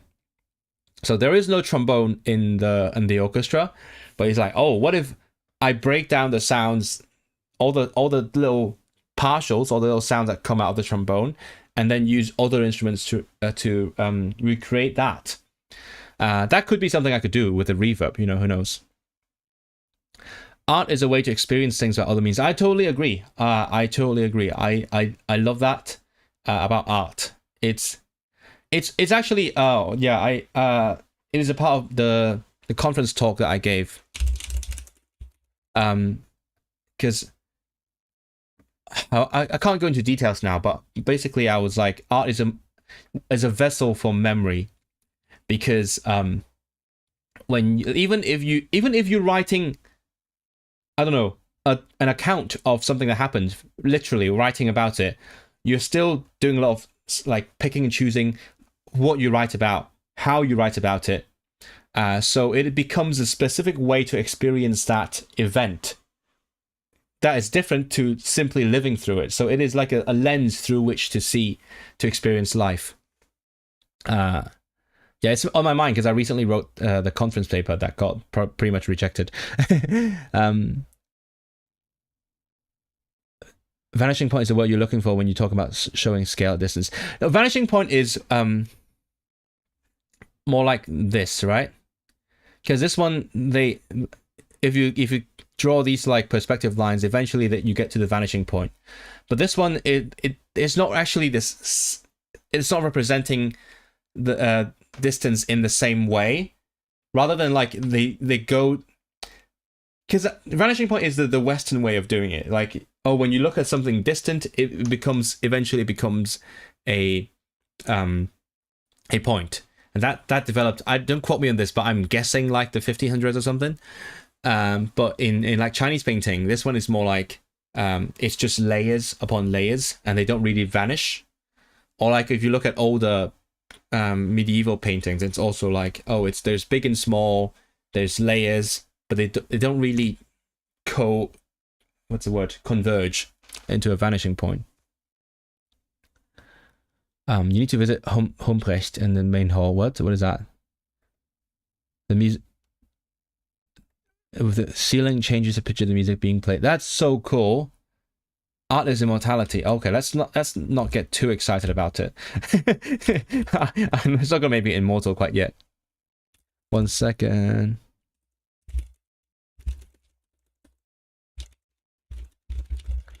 Okay, so let's see how I've tried to, how other composers have tried doing it. I'm not going to play this. It's a slow piece, but there is a piece by Ligeti, Ligeti, called Lontano, which means distant in Italian. So what Ligeti does do is kind of like that. So he creates a sense of distance as suggested by the title by blurring or how clear something is. So when something is is nearer to you, it feels like, oh, it's clearer, I can see it better. But when it's something distant, there's a degree of complexity where you can't really hear, as in instead of see, you can't really hear the details. So it sounds like it is it is more like distant. So I do that in the last of the piano miniatures. Actually, I've already played that. So I'm going to compare the start and the end of this miniature for you.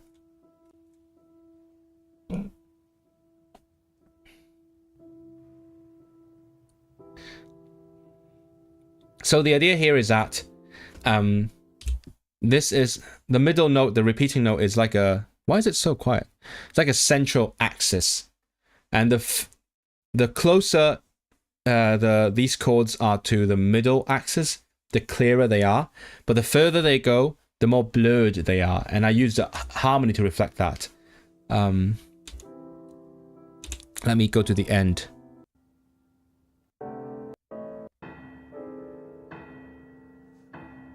So yeah. So the notes are like further apart from the middle note. And the harmony is more complex and blurred, unclear, basically. Humprecht is a hunting summer castle was built for Count Humprecht Jan Czermin of Chudenice. Where is this?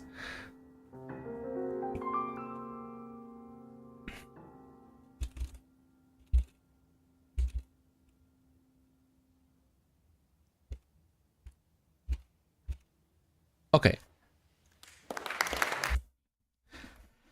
And then it's not just about distance, right? It's also like, oh, what goes on within this distance? So earlier in that painting, we saw that the fog was what was used to create distance.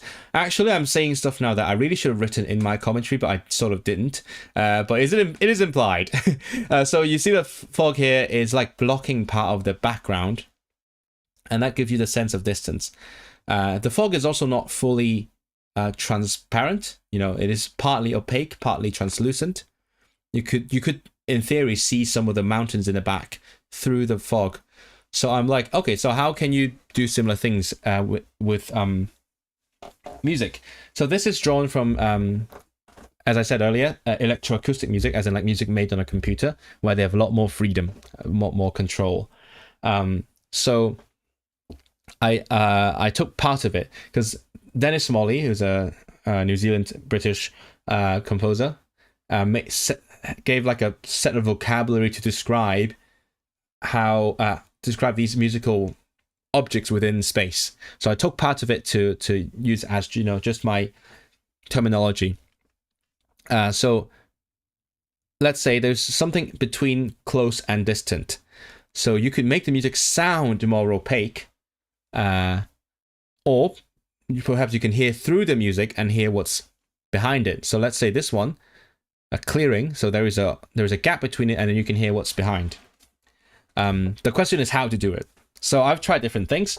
So I don't actually have a recording for this one, as I said earlier. If you were here, I failed to get a recording because it was too much of a logistical nightmare to get an organ to practice, rehearse, and record on an organ.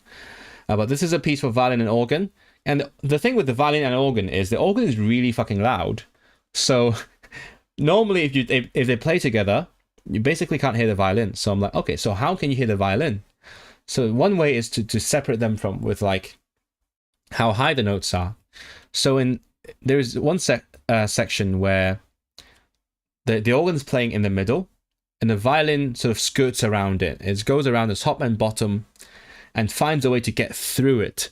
Like it's like a stream of river as well.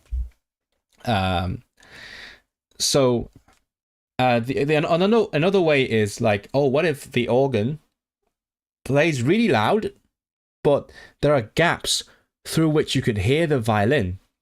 So it's like seeing through a gap in a wall to see something, right? And that also ties down to how the organ works in general. The organ technique is basically based on gaps. That's the entire thing. Like how much each note overlaps and so on. If anyone is interested in the organ, that's basically how it works.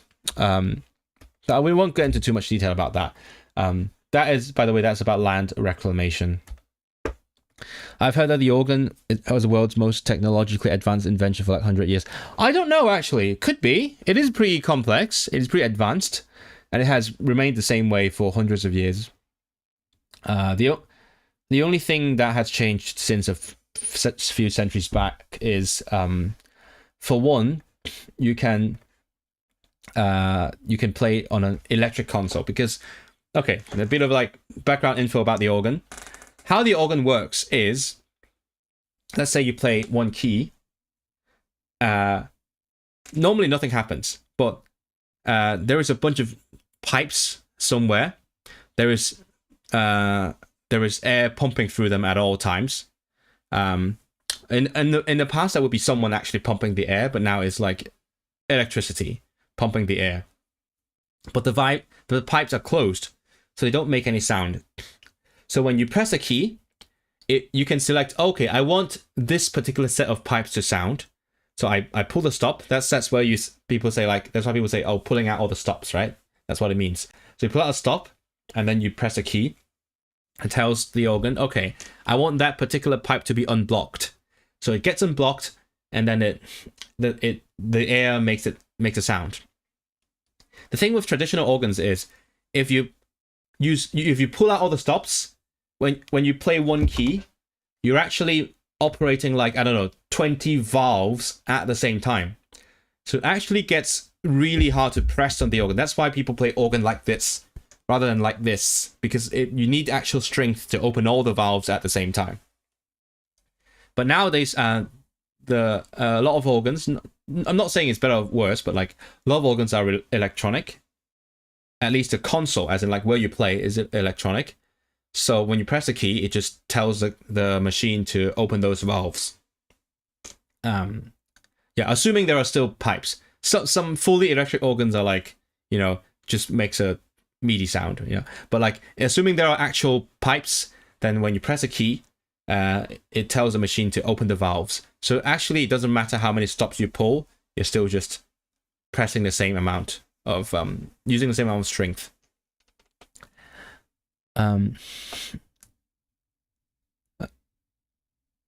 Actually, sign that way. Talk about architecture. Okay, let's go back to this. Undercrediting people of the past. It sounds like incredible without using modern techniques.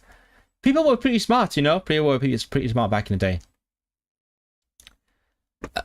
This one is a bullshit word that I made up. Actually, my supervisor made up. But it just means like recycling musical material, and that's because of a very particular piece that I've written in the past couple of years. It took me like 3 years to write it fully. It's a half an hour piece. I'm really proud of it.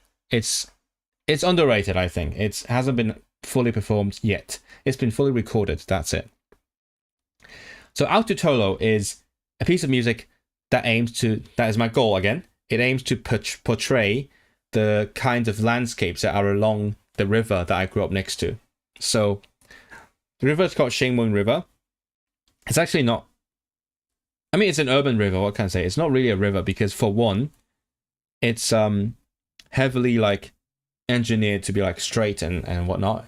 And for two, it used to be sea. Because of said land reclamation, the sea turned into a river. It's crazy. How come people do be doing that? So the music sort of aims to depict the different parts of that river as you go down from the source to sea. So first of all, upstream, it's like a tiny river surrounded by lots of dense structures, because if you look at the satellite map, there's trees around it, and of course there's high rises on top of the trees. We got like easily 30 stories on top of the trees. And then this is basically where I grew up, lots of built up areas, and it feels like, I don't know, it's just a more like sense of almost like something getting in the way of the flow, because there's so much like man-made stuff along it. And then the third part is when it gets to my university near the sea, it has like it's more picturesque. It's got hills. My university is on a hill. It's wider because it's about to get to sea. And then the end is where it becomes a sea, basically. And there's like, it stops flowing because it's like merges into the sea. So initially, I wrote all this within one 4-minute piece, or 5 minute ish. And that I really didn't like, because it meant I was doing a lot of stuff in a short space of time, which is what I described in the beginning. It's not focused. It's like throwing everything at the wall and see what sticks.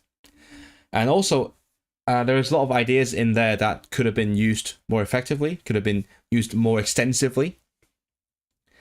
So what I did was I seeded new movements out of the section. So like, let's say this bit tries to do one thing. I'm like, okay, I'm going to write full 6-minute movement trying to do one thing that this 1-minute section was trying to do, so that I get more space to attempt to achieve that goal. And also, the clever thing is, the original cramped movement is put at the end.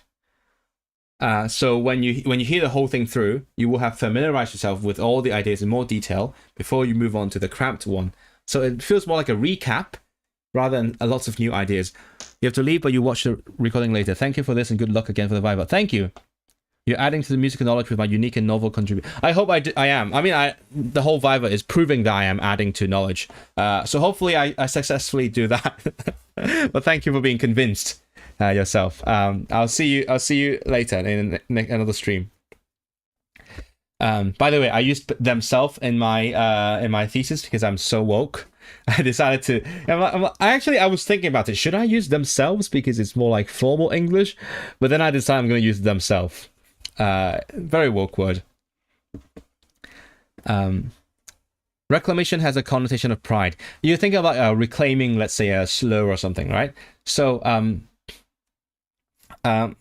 reclamation in Hong Kong has a primary connotation with, water. What's the word? Engineering, because we reclaim a lot of land from the sea. Like our entire airport, the entire island is reclaimed from the sea. So, and like the part where I lived, I mean, that used to be part of the sea as well. I you know what? I'll show you the map. Oh no, hold on. I need to show. Am I gonna dox myself? I mean, I don't live there anymore, so I might as well. I won't show you where I live now. I'll show you where I used to live. And I won't dox myself because I'm not there anymore. You can see where I used to go to all the time. So, I mean, this whole thing, that used to be sea. I mean, they just made the island. This is a river I'm talking about. This is source. That's where I used to live. And then that's where the uni is. You see, as it goes wider, right? It goes wider towards the sea, and then this is a sea. It's called the Tolo Harbor. It's actually, I guess it's not fully the sea quite yet, because I mean, it's still sort of a bay. It's a big bay. There's a reservoir here. There's like other things going on. You don't really get completely out there yet. I mean, even if you get here, you still got a bit of China. Is that in China? Yeah. Oh, I didn't realize. This is Hong Kong. This is China. I didn't realize this was so close. Oh, cool. I learned something. Anyway, back here. So the reason it's so straight is because it's all like engineered. Because this used to be part of the sea. It used to be the river goes here, and then like this bit. I don't know where exactly, but like this bit is all water, and they reclaimed it. And we do that a lot. Like, my primary school was around here. Around here. I don't know where exactly. Primary school's around here, and it also used to be sea. So like I would go from like reclaimed land where I lived to the reclaimed land where I went to school. Our reverse canal. I guess, yeah. I mean, that is also part of the river. See, yeah, so this and this is part of the same river, just because this used to be a sea. It's all the same body of water. They just put land here so that now it looks like there's rivers flowing into the river. Anyway, so the fun thing about this piece, there's 4 movements. As I said, this is the original one, version 1. That's a very cramped one. There's too many ideas in it. So there's 4 sections. I use each section to make a new movement. And then it took many stages, like, because I took advantage of different opportunities that I had. Let's say conferences, university opportunities, other things that I was doing in music festivals and things. I was using those to make these happen. This was at a conference in Newcastle, and then eventually they all got combined into one piece. One piece. So I'll talk about each of them briefly. Hopefully that is interesting to you. I don't know if you're going to get bored, but you know, I'm just going to talk about it. Not in too much detail. So the source, because as you see, I mean, the source is pretty tiny, right? I guess it's here. That's the source. Here. Is that the source? Yeah, maybe that's the source, I guess. So it's tiny. So my idea is to make a one-note piece. What that means is it's like the same note for an extended period of time. But instead of like just, I find ways to make it interesting despite the fact that it's only one note.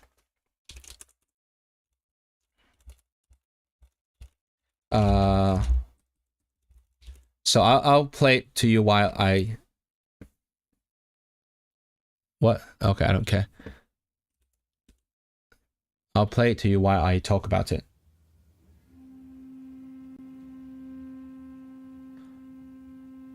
So in the beginning, see, that good thing about playing my music is I won't get copyright striked. So I don't have to worry about like playing too much. Oh. One note. So in the beginning, it is pretty much just the one note. I'll make it louder.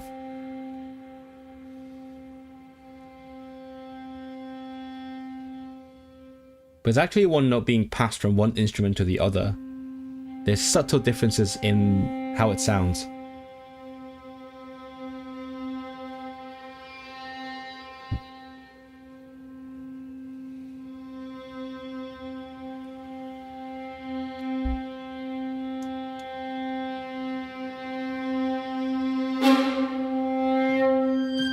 Okay. So I'll skip ahead a little bit. So later on it becomes like more rhythmic.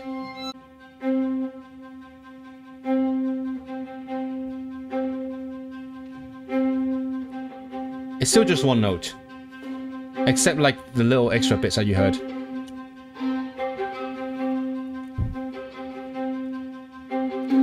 Is it done digitally? Is it performed? That was recorded by very, very, very professional players. I was really lucky. I'll tell you the story afterwards.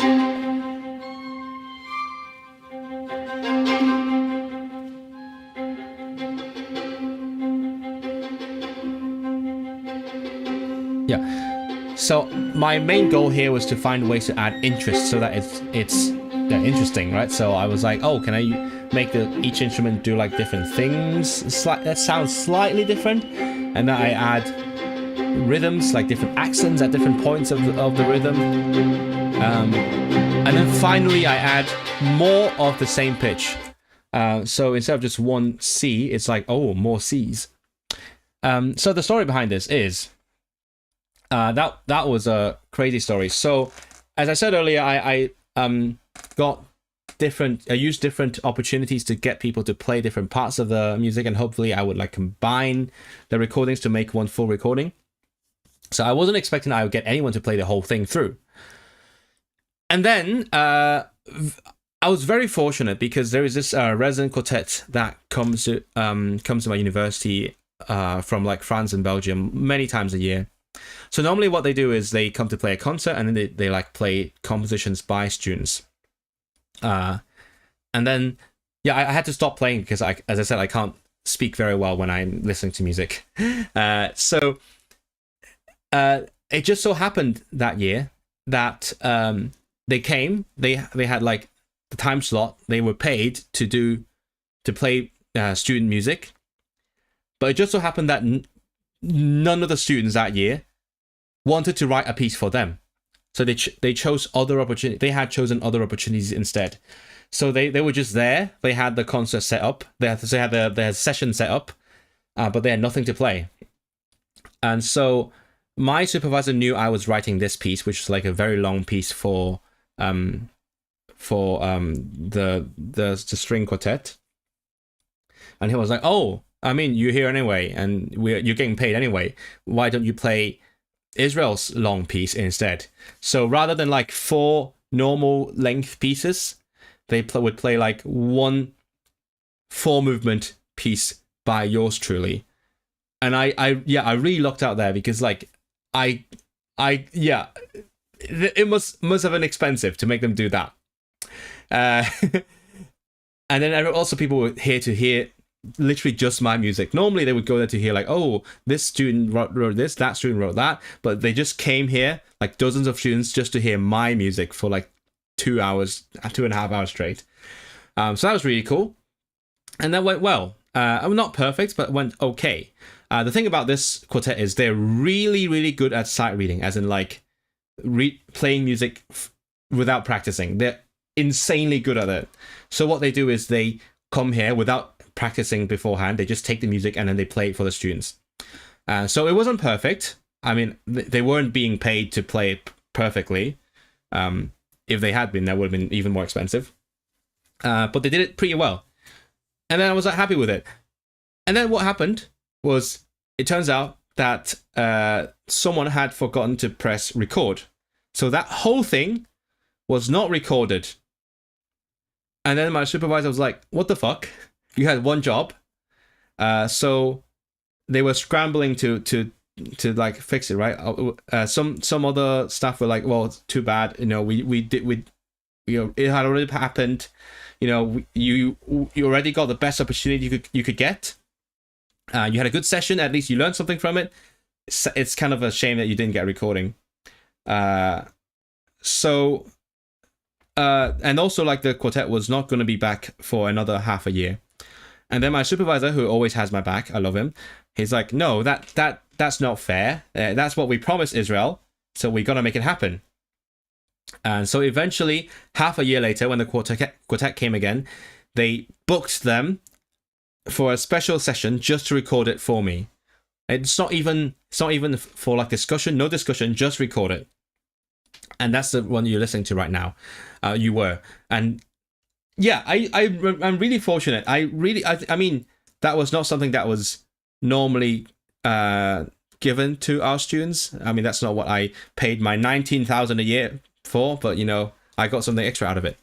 Going to have food, might be back. Yeah, okay, I don't know how long it's going to be either. Why is it giving Midsummer? I haven't seen it. It's amazing you got to do that. It was amazing. It was amazing. So I am very grateful. Your supervisor is the absolute best. He is. He's known for being kind of mean, but it's just he is a big softy on the inside. He's just really direct. That's it. So second one, it's about that. That's when I said it's like it's more like man-made, engineered. It's more like straight edges. So I was imagining like, oh, the artificial things are wearing away at the natural energy of the water flow. So the thing I tried to do with this quartet was I tried to divide it into like different parts. So I was like, oh, what if we had 1 versus 3 people doing one thing, one person doing another thing? How would I go about it? How would I make it clear that I'm grouping it this way, like in terms of the music I'm writing, the melody, the rhythms, and so on? Or what if I did 2 plus 2? So here, this is 2 plus 2. These 2 instruments are doing the same thing. The middle ones are doing something else. So I was looking at ways to, again, making it clear how I'm grouping the quartet. I'm going to play a bit of it for you. Let's say, is it here? 10:38. Where is it?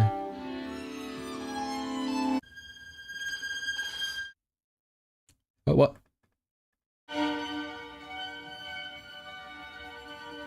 So that's the top and bottom doing one thing. The middle one's doing something else.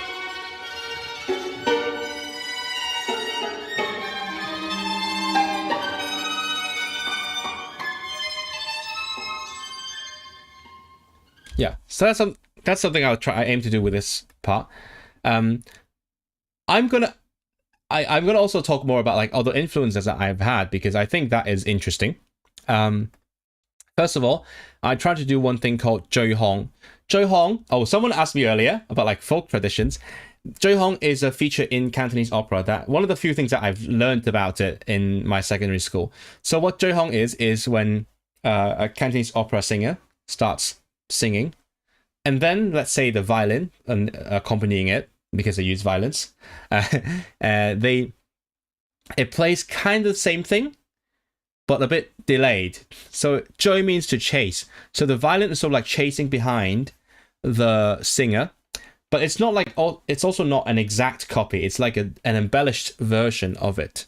So I don't have an example here, but you know, that's the idea that I was trying to go for. Another thing I tried to do was I think that George Ligeti again, he did. So what he did was he had different instruments doing the same thing at first, but then they gradually fall out of sync. Like one instrument is a bit like held behind, it's a bit slower. So to me, it's almost like you could see them shifting apart. I like to use like the transparencies on like an old school projector as an example. Like you have two transparencies on top of each other, but then you shift them apart and you can see them like slightly out of sync with each other. Or moving train, as in like, oh, when you're sitting on a train, normally everything is like static. When let's say you're on a train, someone else is on a train, both sitting, nothing's moving, even though you're all moving. But when someone walks, you perceive that motion not relative to the ground, but relative to the train. That's also how I see like the layers shifting, because like in terms of rhythm, the music keeps moving forwards, the time keeps flowing. So it's not like, oh, one person is standing still, one layer is standing still, the other one is moving. They're all moving, but you can see one layer moving relative to another one because they are like moving out of sync. Like a call and response that you do see in blues music. Not call and response per se, because they're not like responding to each other. They're doing the same thing. Oh, I see what you mean. Because call and response is like, oh, I sing A, you sing A, I sing B, you sing B, right? But this one is like they are overlapping. So the violin is chasing after, like trying to catch up with the operatic singer. So they are going on at the same time. I don't have an example on hand. And also because I'm a science guy, I have these different parts doing the same thing. Initially, they are doing it together, and then they gradually shift out of sync until they're in antiphase. So when let's say part A is at the bottom, part B is at the top. So they keep going like, oh, top and bottom, and so on. Don't take that out of context. So I can play you a tiny example. I'm only going to play 10 seconds just to make sure people don't copyright claim me. But this is the Ligeti piece that I was referencing. So they're initially together, and then the violin is gradually like, you know, lagging behind, and that's kind of stuff I'm trying to do. Third movement is, if you recall, third movement is here, where that's my university. It's called University Station. That's where the river, so it becomes Sha Tin Hoi, so that's sea. So this is a river, that's a sea, even though this all used to be sea. But anyway, where it goes into the sea. And I'm inspired by a thing called sound sheets that Sibelius is famous for doing. It was a pioneer of this technique. So what happens in sound sheets is, supposedly, what you hear is something that's static, but also moving. So like, it's like, oh, it's just the same thing repeating over and over again. But like, there's something slightly changing such that it's sort of shimmering. So what commonly happens is, let's say two parts in the orchestra, they play the same thing, but they alternate. So let's say, look at this, for example. So one part goes da da da da da da, the other part goes da da da da da da. So when put together, it's just the same two notes over and over and over again, but because of the slight differences in how the two instruments sound, it's like, oh wait, it's the same but also not the same at the same time. And it's like it's a static thing. That's why it's called a sound sheet. That's what the violins are doing here. But you don't really hear it. It's very quiet. Anyway, so another example. So that one was from Swan of Tuonela. This one is second one is from Tapiola. So what happens here is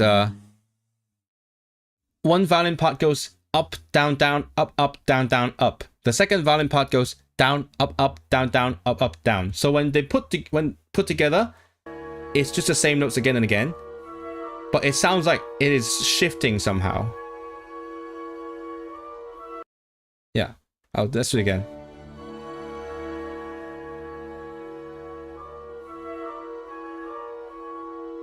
And also partly because when the player, because the player is not just, you know, a computer sound, not but the player, when they play something, they see it in terms of like a melody. So when they go up, down, they would make some interpretative decisions, let's say in terms of the dynamics, that make the melody sound good. So that's why there are like tiny microscopic changes within the sound qualities that result because of these decisions. So I will show you. I'm not going to show you everything. Is the guy finished? Yes, Jean Sibelius. That is probably the most famous Finnish composer of the turn of the century, early 20th century. I also like his stuff. It's weird. Sibelius gets a bit boring sometimes, but like it's vast. It's very Nordic, which is what I love about it. It's just, yeah. Also, he does some like folk stuff. He has things. He has music based on the various shit. What is that called? Uralic cultures. There's a what is the suite called? It's like a group of people related to the Finns that live somewhere in modern day Russia. I forgot the name of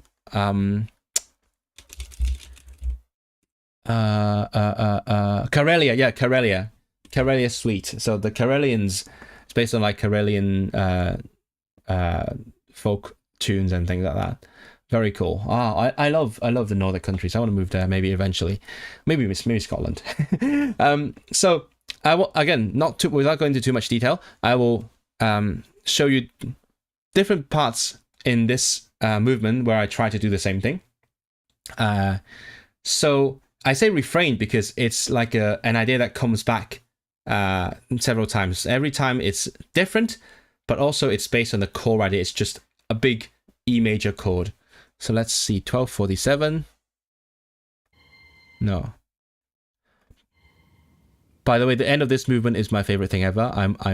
I might show you later, even if I don't talk about it. Yeah. So except the lower instrument, the upper instruments are basically what they're doing is they're alternating the same note, so it's like oscillating. But it's not easy to play at speed. Let's say 1731. Well.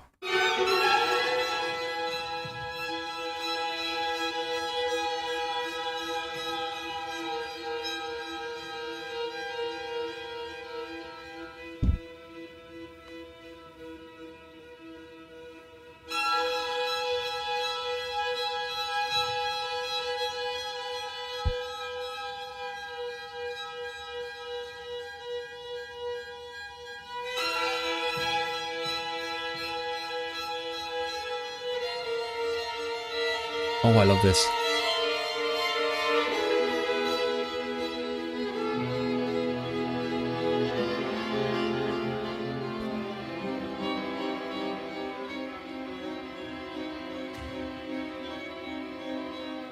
Anyway, I might as well show you my favorite part as well. Let's see.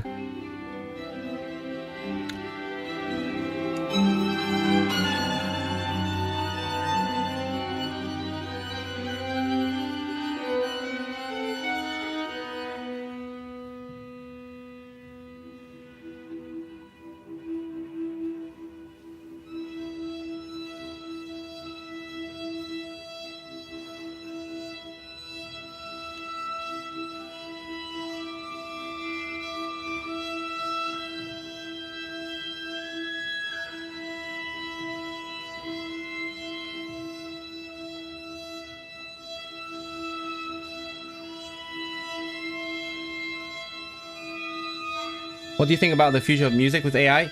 Oh, I love that question, because I think this is where again, assuming I am a successful composer, which I am not, that's where we have the upper hand, because generative AI is based on like mass art, mass production, like they just make stuff that looks and sounds like lots of other things, right? So they can generate pop songs pretty well, like, I don't know, or soundtracks, that kind of stuff. At this point, what's that name of the thing that makes music? Anyway, like, or as picture as well, like they can make pictures that look like certain things, like photos. But the value of art, as in like human-made art, is not in the outcome, but like the fact that it is human-made. That's why I've spoken so much about goals, intentions. I should say, thankfully, the field that we're in, at least, when people commission a piece of music, they don't just want the outcome. They don't just want the product of that commission, but also the personality of that person writing the music or making the piece of art. So that, I think there's a huge divide between like pop stuff, pop art, pop music, pop whatever, versus, I don't know what's the best word for it. Like, some people say fine music, some people say art music, high art or whatever.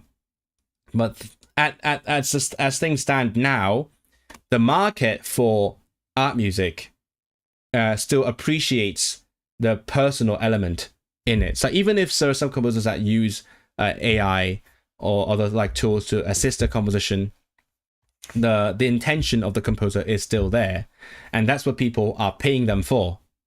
So thankfully, I think for a little bit, it's not going to affect the current state of, fine art as much, because the human is at the center of the artwork, not the artwork itself. Yeah. But like, for example, let's say film music, I think that might be endangered. It's because film music, like, people don't really care who wrote it or what they wanted to write in the music. It's more like how it fits with the film, or how it makes people feel. So that might be threatened by generative AI. But yeah, for now, I think like concert music, that kind of stuff, like orchestra music, or let's see what this composer is doing, and how they do it. And if you are part of that audience, that intended audience, you can hear what the composer is trying to do and whether they've done it. The fact that certified human is a phrase that existed, the friendship between human made and AI generated, is so dystopian. Yeah, it is very sad. So yeah, I feel lucky that I'm working in a field that is at least for now appreciative of the human element in art. Yeah. I don't know what's going to happen in the future, but I think we're good for now. When it comes to blockbuster movies, the composer is as much a draw to the movie as any actor. It's more like a star effect, isn't it? Like, let's say Hans Zimmer is the composer, and then it turns out he just AI'd it. I don't know. People would still go to the movie because it says Hans Zimmer, isn't it? But I mean, we often joke about Hans Zimmer not really writing his music anyway. Like, it's his like team that really does most of the composing. That's a running joke among like composers. So by extension, even if hypothetically Hans Zimmer used completely AI generated the whole soundtrack, and people didn't know, they would still go there because it says his name. But even with AI, humans are still at the center of it to some degree because it's being trained on what we humans have created. It's being regurgitated. Yeah, no, but like when generative AI creates a piece of artwork, it doesn't have the process is not being considered by a human, right? So you could see the gray areas like prompt engineering. Let's say potentially some composer is very good at writing a very specific prompt that to give the desired result. But still, the musical decisions within that result is not fully controlled by a human. It doesn't. It's just a probability machine that gives you the result, right? What about learning languages today? YouTube's giving some translations not so bad. Yeah, by all means, don't learn them. Don't learn them. It's not worth it anymore. Learn it for fun. Thoughts on smashing data centers with hammers, whether you're based or not, is highly dependent on your answer. Is it practical? I think it is. I think hammers are too small. You might need like, I don't know, a big lorry or something along those lines. And also you need to know where they are. And it's a bit too intertwined with like other infrastructure now. Like I'd love to smash like whatever OpenAI is using, but like let's say if you smash Google's data centers, it also takes down YouTube, which I don't want. I love YouTube. Please keep YouTube alive. Just take out all the stuff. It's cathartic. I think there are yeah. I don't want to go to jail. That's what I'm saying. I don't want to go to jail. I'm happy with where I am right now. Especially not before I get citizenship. I don't want to get deported. That's the scariest part, you know? When you see the protests out there today in Manchester, oh my God. I've been asked why I haven't been to any of the counter protests whenever the fascists come along, and I'm like, I'm just kind of scared. I don't want to be beaten up for now, and also like, in case the police, you know, suddenly for some reason arrest counter protesters, which they have done, you know, if I go out there in a counter protest and the police for some reason arrest me, I'm the one that gets deported, not the fascists. So like, I'm scared. Absolutely terrifying. I know. So maybe later potentially, I can we can do crime, the civil disobedience. Yeah, you gotta be like a citizen to do civil disobedience, right? Or I guess smashing data centers would not be very civil, but you know it is based. So, you know, depends on how you look at it. Okay, last thing I want to talk about is this thing. I call it the calm theme in my written portion. Where is it? So it is a simple thing. It is like the most tonal and nice part. Again, as I said earlier, if you want to write nice music, that is a goal. And I have taken steps to achieve that goal of writing a bit that is particularly nice. Oh, I sound like Starmer there. Particularly. This thing appears in all the different movements. So in each movement, it appears for a little bit as like a what would be a good metaphor for it? I guess if you're talking water, then maybe like a dam, or like chat, help me out. What's a good metaphor for like something just to like slow you down, take a deep breath, and move on afterwards. I'm waiting for your metaphors. Clipped and shipped. Clipped and shipped. Where are you shipping that off to? Don't do it before I get my citizenship. Again, I don't want to go in jail. No, going in jail is fine. I don't want to get deported. That's the thing. That's the scariest thing. Oh, that's like Hermione. Like, we could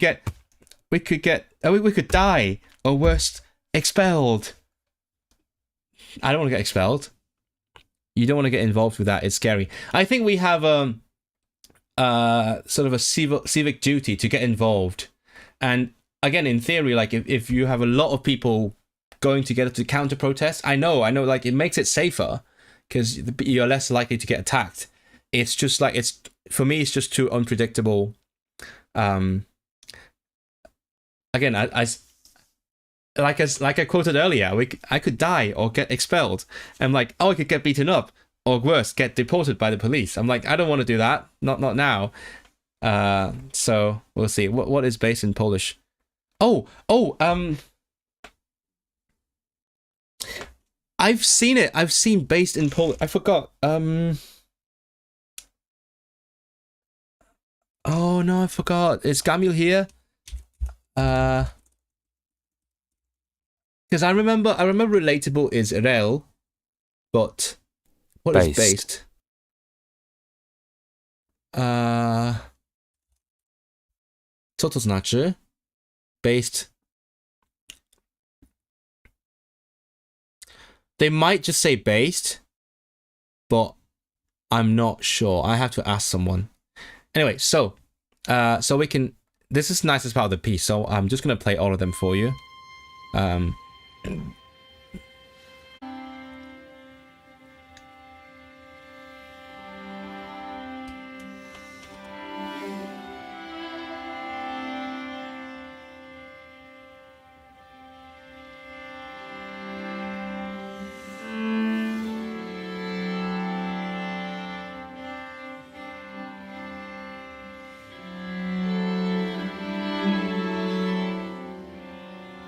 It's the second time.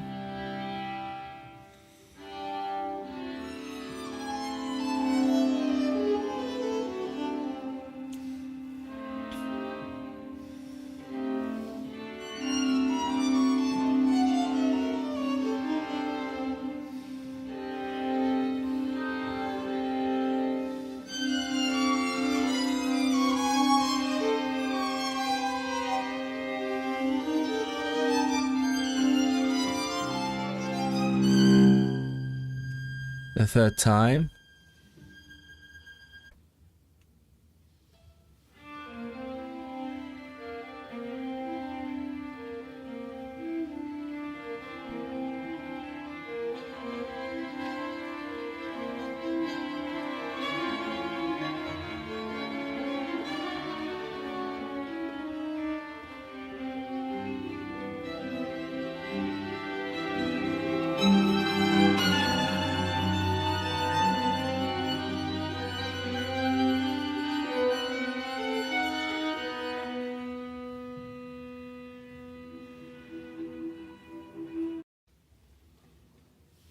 The last time.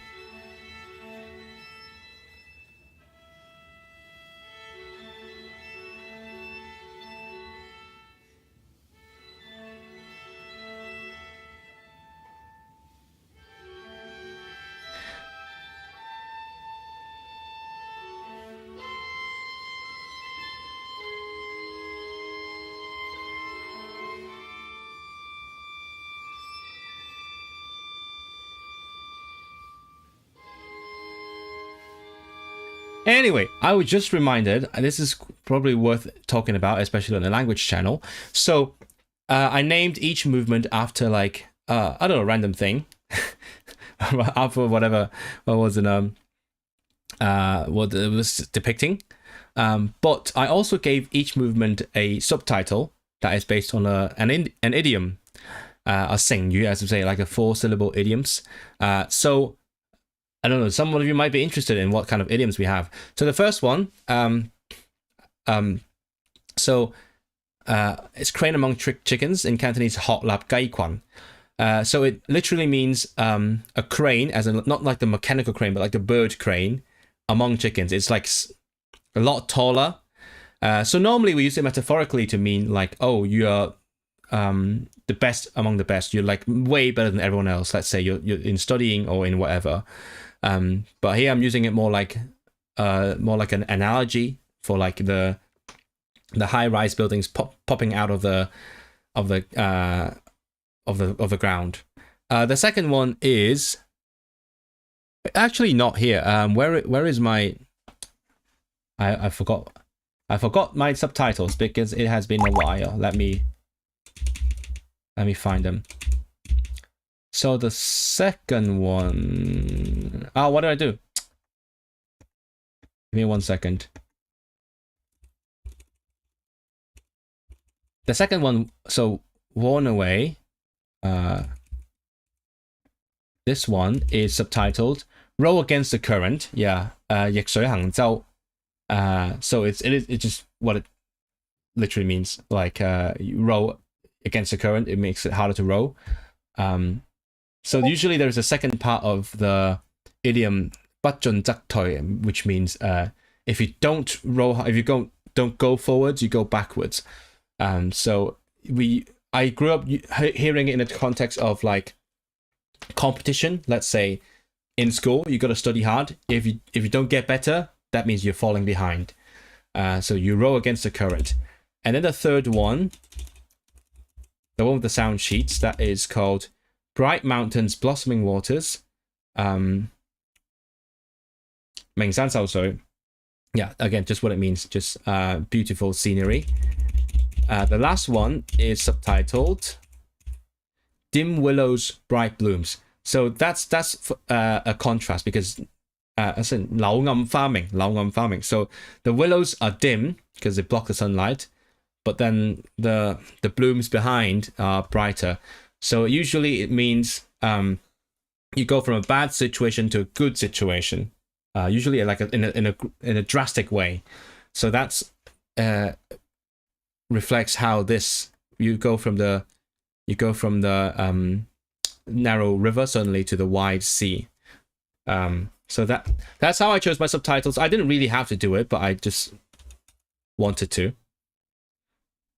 That's it.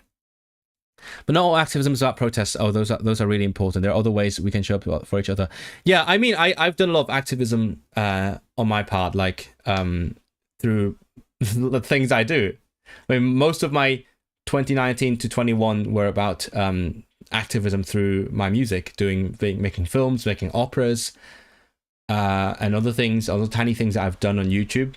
And then lately, the past few years, you might have noticed I've done a lot of things with like minority languages. Well, I guess mainly Welsh, but also like just standing up for linguistic rights as well. And now that is the main issue that I not care about. Like I care about lots of things, but that's the main issue that I stand up for, because I feel like I am able to make a difference within this particular cause by using my platform. So yeah, I mean, tell me about it. I'm a proper activist, and not that I often think about that, but like the things I do, that they fit the description of activism, I think. I mean the whole like citizenship testing, right? The whole citizenship application through Welsh thing. That is the best bit of activism I've done. Just pestering the companies, pestering newspapers to report about it, and making a big fuss on the radio, on the television. That's what I have come to do, I suppose. Even though I didn't set out to do this kind of stuff. It was initially gonna be really simple, just apply for stuff and get them. But that it is what it has turned out differently. By the way, I'm going to be applying for settlement in like less than a month. So I will make an update video by then. I will combine that with like other things that I need to tell you guys. Back to the music stuff. Transformative collisions, again, just a bullshit term that I made up. It's based on mechanics, again, science guy. Because when two things collide, where they go afterwards is it hinges on what momentum they have, which means like their mass, their velocity, which angle they hit each other at, and also like the nature of the collision. So like, is it a collision that completely retains the energy? It's like a hard collision, or it's like a softened collision. So all these factors completely change the trajectory of the two items. So the idea is that in music now, I have two different objects or musical ideas. I make them clash into each other and find out what can happen afterwards when they come out of that collision. Do they like do they coalesce, or do they like go in opposite directions, or do they like go after one another? So that's the main idea. So a piece I want to show you is called Lean. Again, Cantonese name.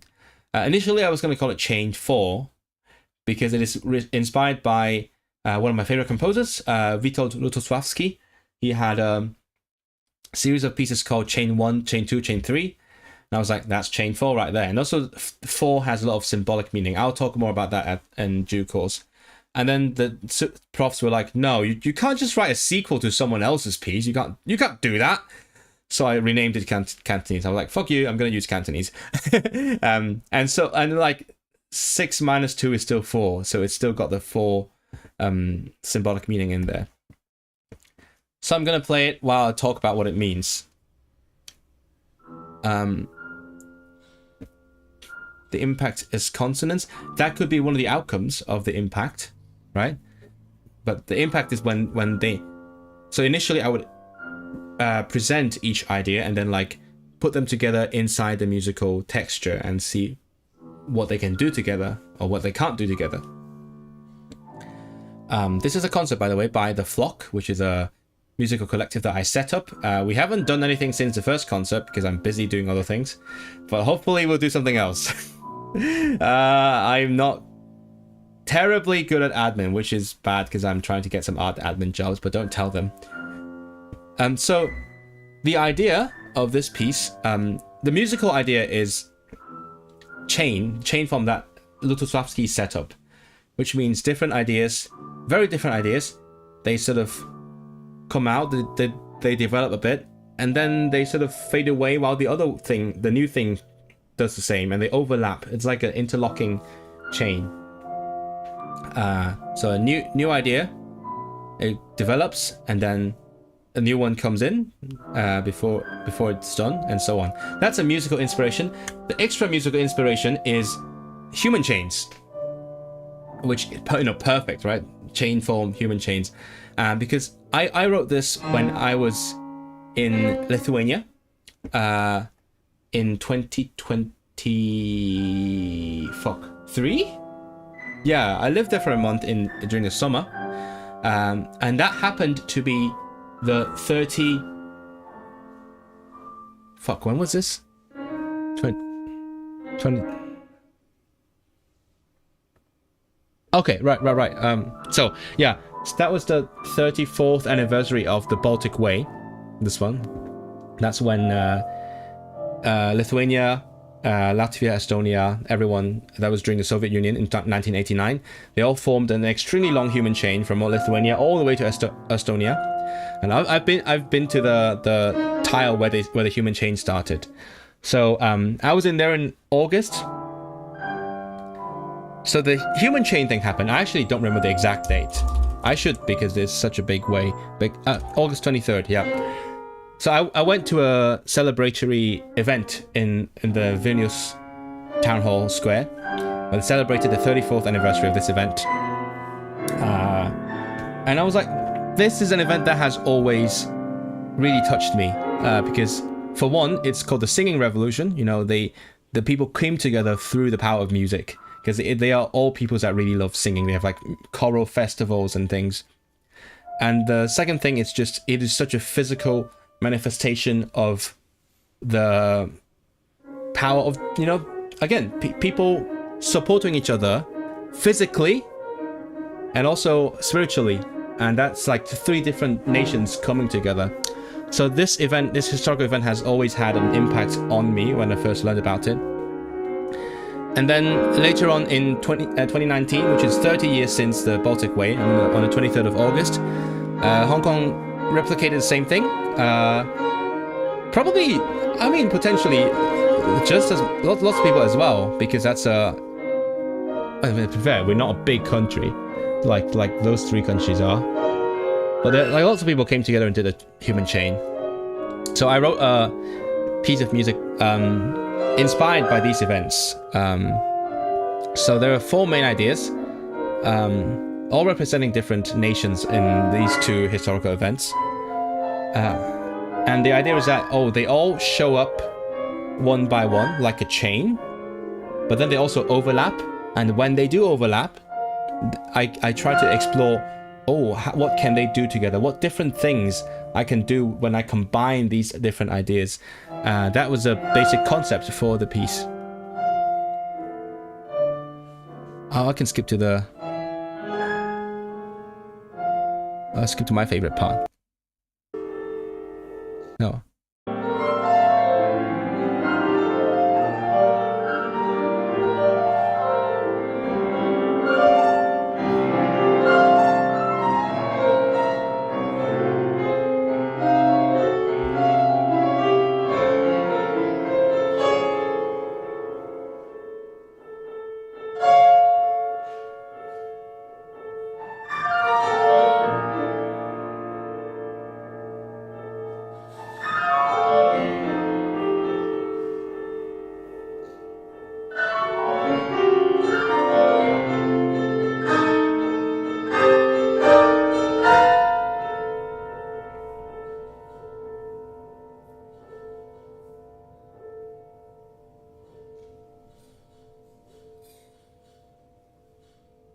and that's like the huge gap from 1989 to 2019.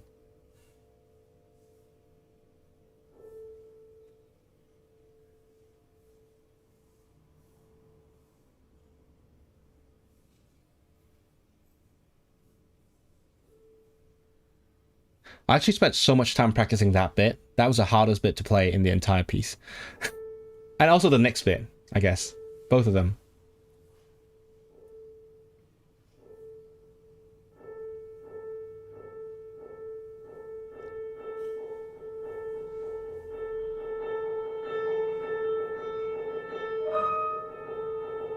The repeated notes represents Hong Kong because obviously we're so busy and hectic.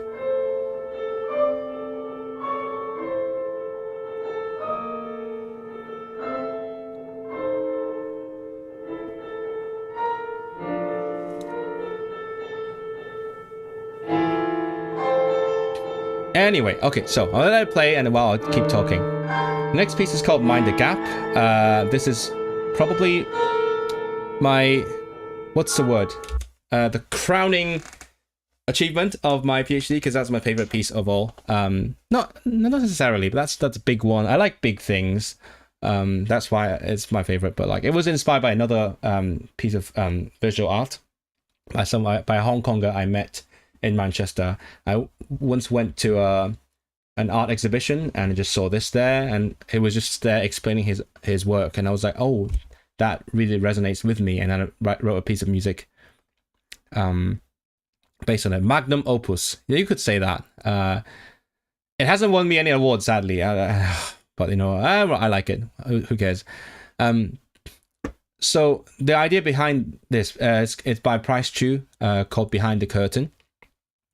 The idea behind it is that there's like two giant things colliding, basically, and that's the aftermath of that collision, and he relates that to like being Hong Kong, a place where different cultures and identities have collided, and quite often you just feel helpless in the middle because you feel like huge machinations around the world trying to like fight with each other for power, and influencing your daily life, your politics, your everything, and you just can't do much about it. You try to do that, and it just achieves nothing.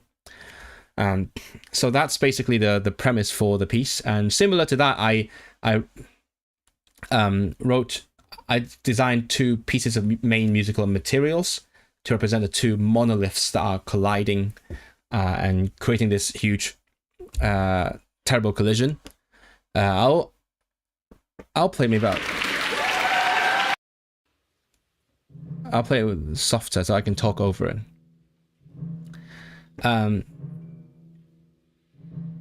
So the fun thing is, it's not just the two ideas now, but it's also different forms of each idea. Because again, back to physics. Let's say you have a gas within a closed space. That's loud. Oh my god, that's loud. So you have a gas like this, and if you compress the space it's an enclosed space, the gas becomes more active. Because grounded motion and whatnot. So the energy becomes higher. So for example, you have more heat and so on.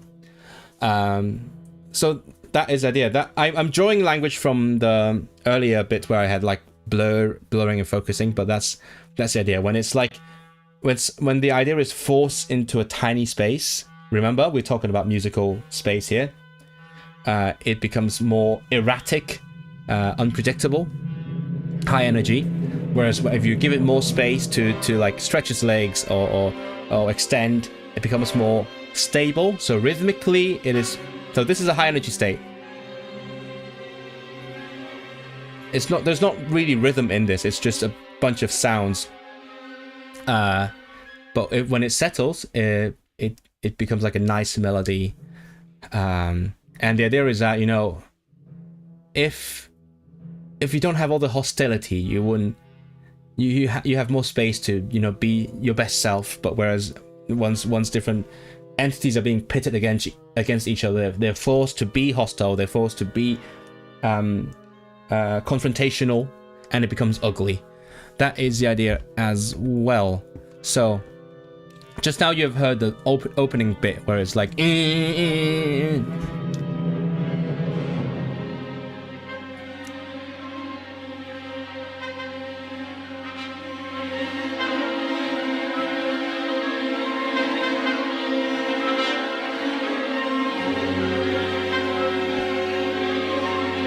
if you skip ahead, this is the second form of the same idea. There's that's the other end of the spectrum. It sort of goes from this tight, erratic form to a more relaxed and stable form, and that's how it sounds.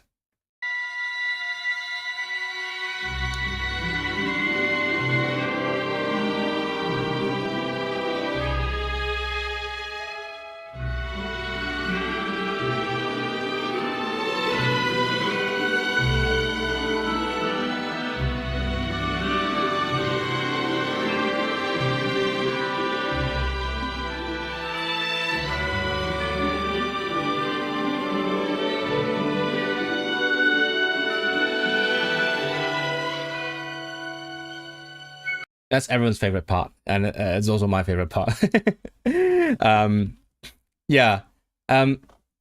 I also use this piece to explore something, because like it's not often you get to play with so many instruments. So I use it to explore concepts related to like space I was talking about earlier, like vertical space. How can I use it? So for example, there's a bit here where the two entities are closing in from a top and a bottom. So one is going down, one is going up, until they reach the middle. So it's like they're flanking it, right?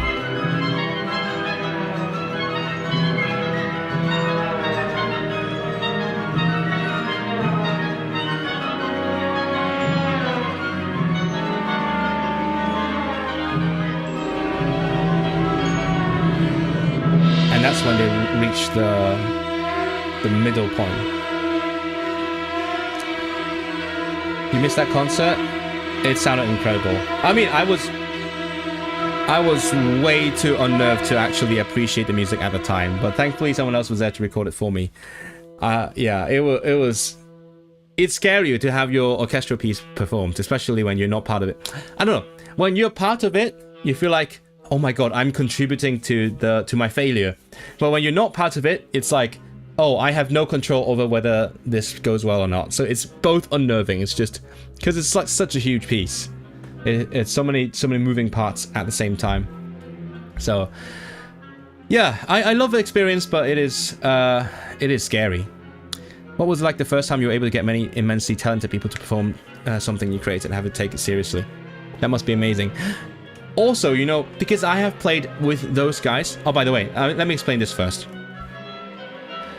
So this is a climatic chase where some instruments are up there, whereas the lower instruments are trying to close up on that. I can easily talk about this with gestures rather than with words. It's harder to say it with words.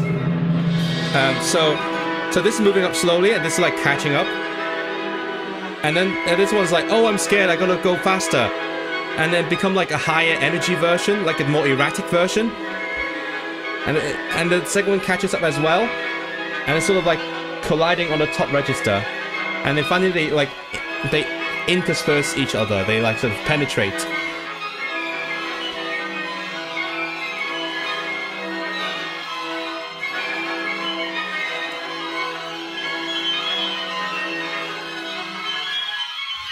And then that's when I say that it's ugly, because they use the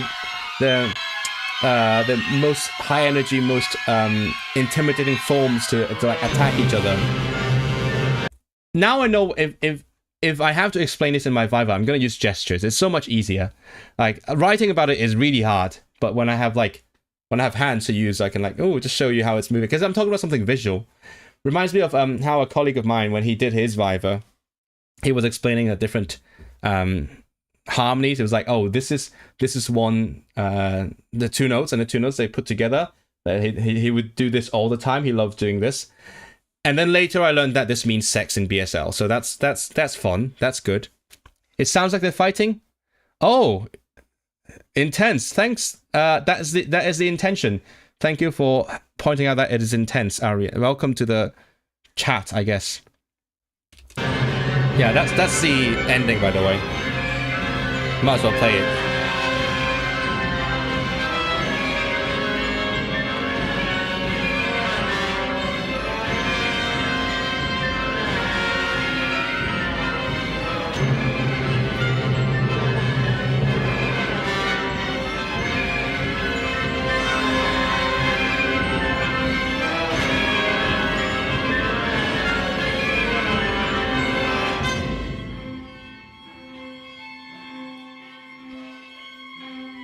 That's like the bit I said earlier about like how you can see through the gaps. Now there's a gap in the loud things. Oh, this is new.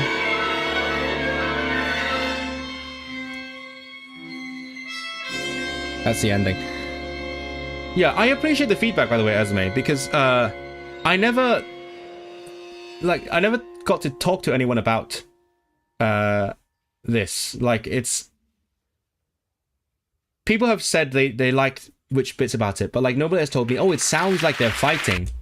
And that is the intention. Like, when I write the music, I intend them to be fighting over the course of that bit. But I mean, to me, it sounds like it, but I don't know if it does to other people as well. So I'm glad that you're telling me that it sounds like fighting to you, which means I have succeeded in my experimentation. This is the research. But other people mostly tell me that there is bits that it sounds really nice. I mean, not to brag, but I think this, because like every semester they play like one piece by a student composer, and I think this was their favorite for among the past few years. So yeah, I was saying because I have played with them as well, and then I know that sometimes when the music is not very well written, they would talk between themselves like, oh yeah, that's a shit piece of music, and so on. But yeah, they did tell me that they really liked playing it. It's nice to play, and it has a good meaning. Some people really resonated with the meaning behind it. So I'm proud of that. That's my magnum opus for now. How do you even perform a handshake musically? I don't know. They sort of work together. That could be something to research. So conclusion. It's been almost 3 hours. I'll make the conclusion now, and then we can chat a bit more. I don't even know if Orange Barnacle's... I think Orange Barnacle's gone, isn't I don't know, he or they. But they had a question from the very start of the stream that I haven't answered. But anyway, we'll see. We'll see if we get to that. Maybe we'll get that for. I'll answer that for the VOD. So as I said, the main purpose of my viva is to convince the examiners that I have contributed to knowledge within the music field. So, oh, you're back! Hey, very cool. Welcome back. So I'm. You go by he. Okay, very good. I'm too lazy to scroll back. Actually, you know what? For the sake of the future viewers, put your questions in the chat again, and then we can get to that at the end.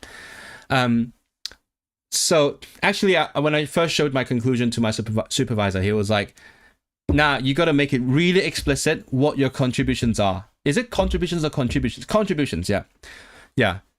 Spell it out so that they have no way to beat you down." So I spelled it out.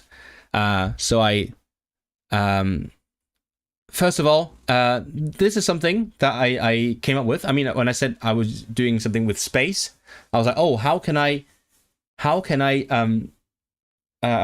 show that something is moving apart, like when they're syncing and moving apart, when in terms of rhythm, when they're actually all moving forward. So I said, oh, what if they are moving forward together, but they're slightly moving relative to each other? That's one way to do it. I have used a range of practical strategies to create the illusion of depth. So I have discussed different ways I have done depth, such as the gap thing, or like different loudness, quietness, and so on, blocking, clearing. And then I've used different ways to to pit different ideas to each other. So this one I didn't really talk about in this stream. This one is the one where I like take the ideas I have in one piece and then sort of like seed new movements out of that. And potentially in the future, I can also like use ideas from a previous piece and use that to develop a new piece. So that could be like a continuous developmental process. Let's say I have an idea. At the end of a piece, it develops into something else. I take that something else and write a new piece, and then that continues developing. And then last but not least, this transformative collision thing, which is when different ideas with very drastically different properties, they come together and I see, where they go after they... first of all, how they can work together and where they go afterwards. I think that is the last one.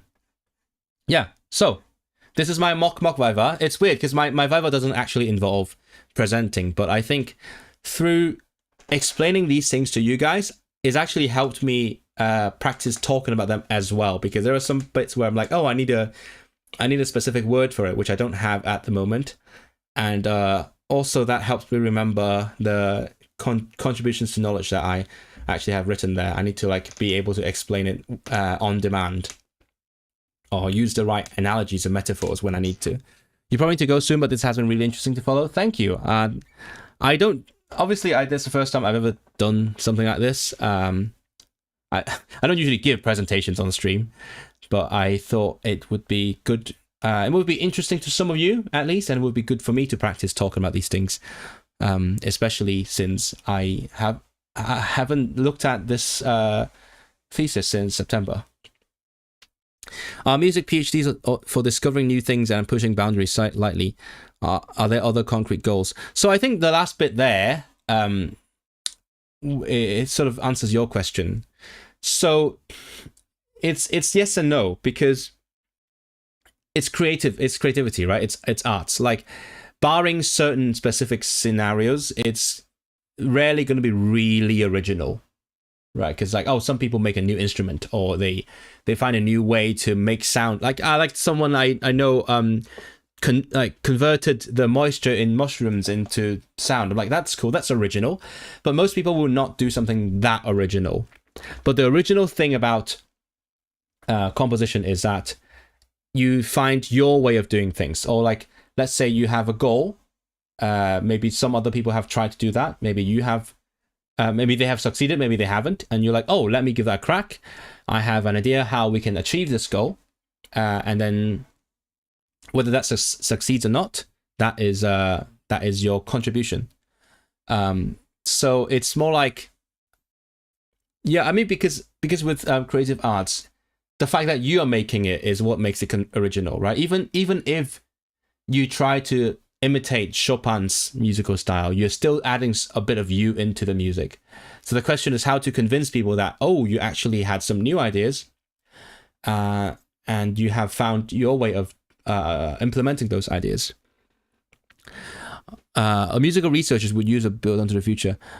So in terms of building onto other people's research, again, if you treat composition itself as a research, so not necessarily this like very written out, spelled out process of research, but like if you treat any composition as original research, then yes, because for example, when Beethoven wrote music, he sure has been influenced, and he has learnt about how Haydn previously wrote music. So it's like, so he wrote music like that.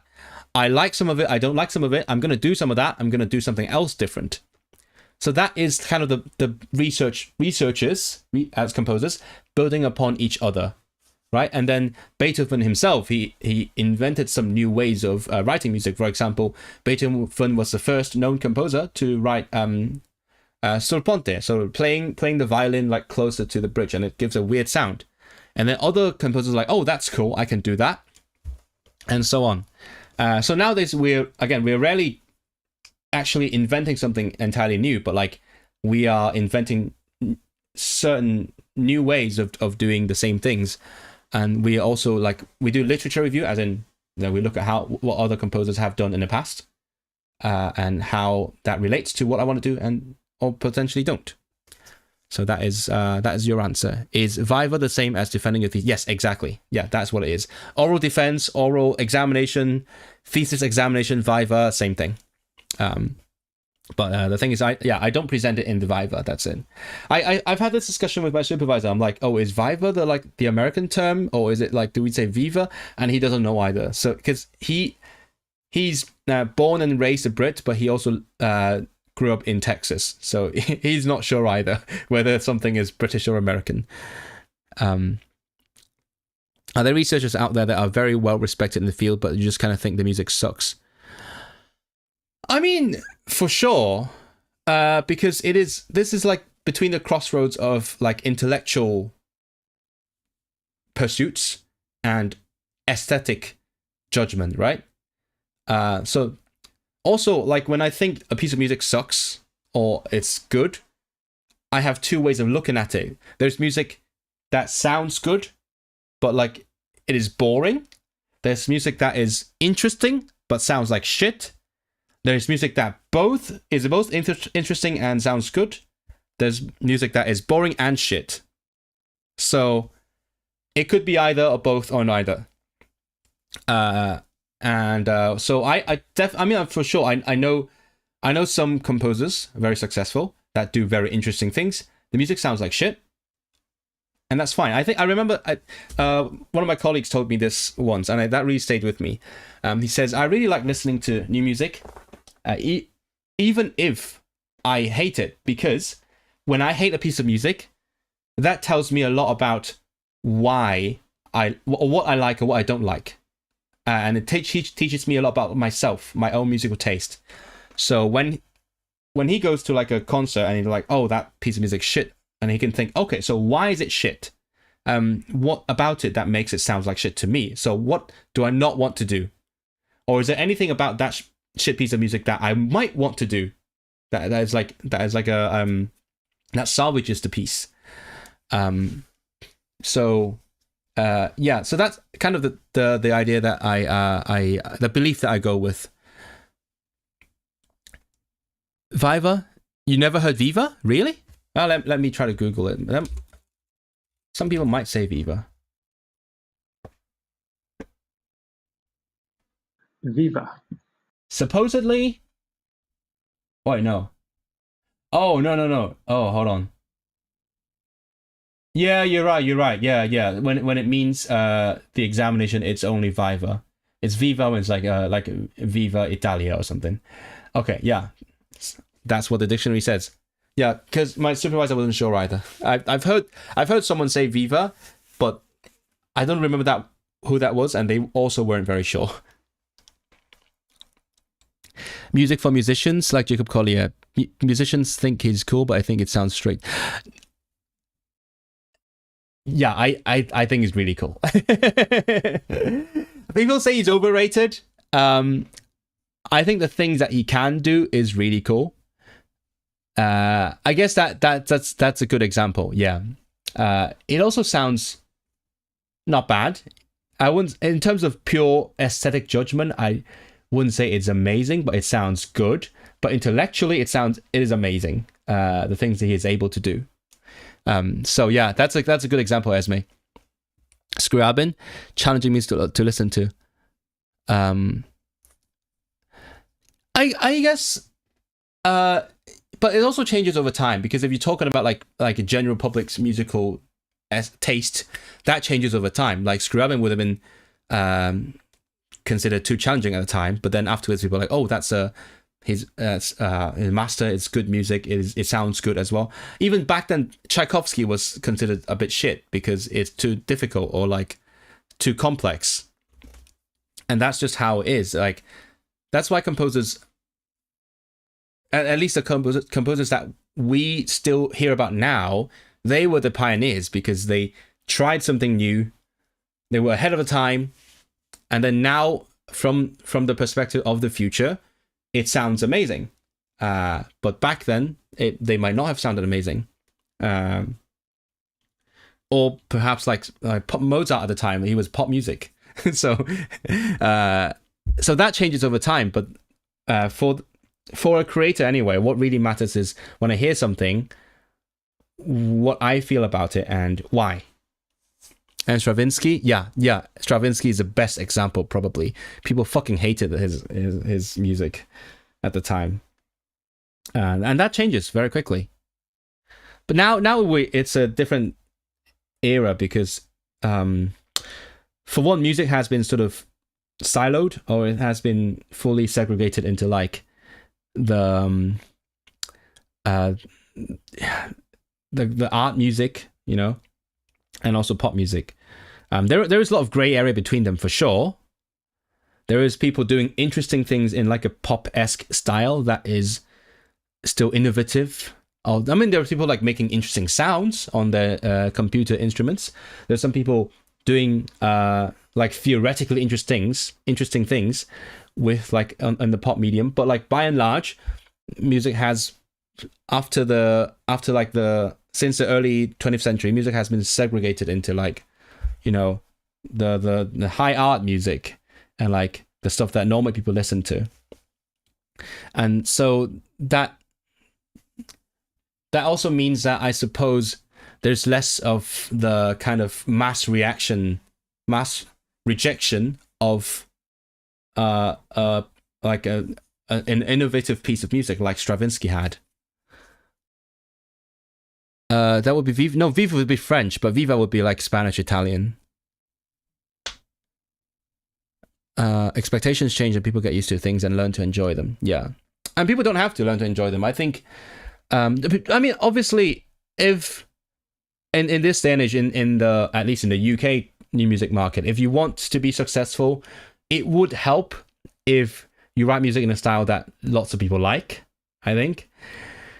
But at the same time, there are some things that people also enjoy exploring. I suppose like more of that would be, let's say, in academia or so. Like if you go to the proms, that is predominantly music in styles that are that I wouldn't say cater to, because you know it's a style of the composer, but like in styles that the proms audience would like. That makes sense. Yeah, so it's I think siloing is a good way to put it. You know when like people say TV is siloed, as in like people just watch what they want to watch. Like we all used to watch the same stuff on TV, but now we just watch whatever show is interesting to us on Netflix. It's kind of the same with music as well, right? If you like the proms kind of music, you go to the proms. If you like wacky music, you go to Huddersfield, like I do. I don't really like it, but I like to challenge myself. It's like how I like to go to contemporary art museums. I like to go to contemporary music festivals, jazz music. It's because I don't understand them, and I'm like, that challenges me, and that's what I want from my art experience. Weren't some pieces written for harpsichord? Yeah. There are some pretty cool ones. I mean, my colleague has written one that's really amazing and cool. Do you have any interest in microtonal?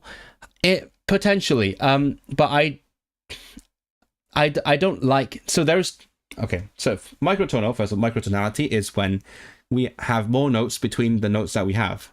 Let's say now we have sorry, my bad. Microtonal would be smaller than that, like something along those lines. But there are two main ways of looking at microtonality. Some composers use microtonality as like a DLC, like an addition to the existing tonal framework, which I have done. I've done that in my music as well. I've used some microtonal notes.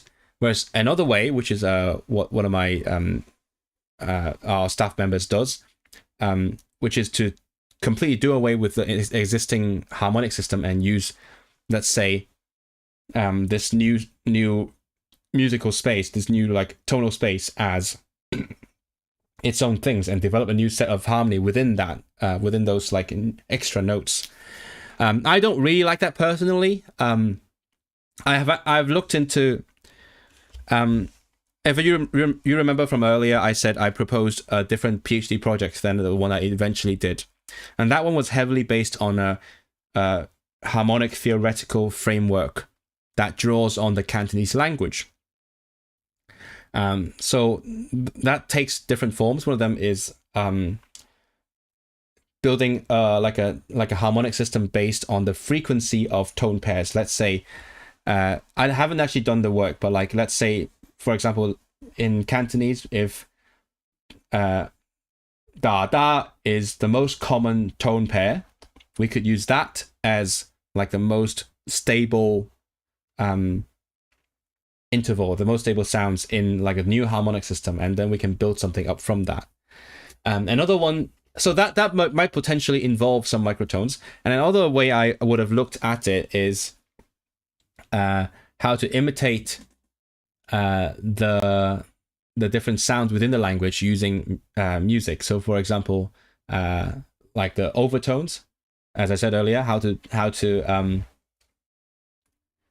add overtones or in order to use this music to imitate the sound of something else, such as another instrument or someone speaking. So I haven't done it, but I still have those ideas in mind, which may or may not in the future involve microtones. Jenna Eros, I don't know this person. I will look that up.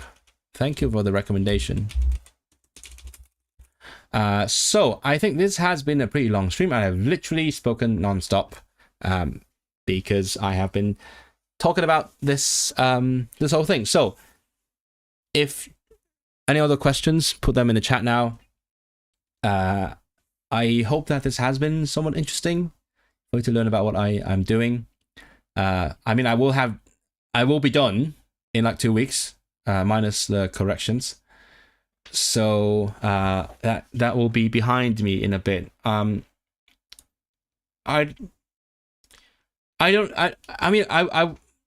might not be doing any sort of academic music in the future. So this is the magnum opus, I suppose. That is the magnum opus. That is like the most bit of academic thinking, intellectual thinking I'll ever do within like composition. I will still be composing in the same directions, using the same methods, techniques, but not to the same rigor. Even more focused on like what I want to do. It makes music that sounds nice, that kind of stuff. But yeah, unless you know what, unless I end up landing a job as a composition professor, which I don't think is quite likely in this current job market. But who knows? Just waiting for the guys at Bangor to retire.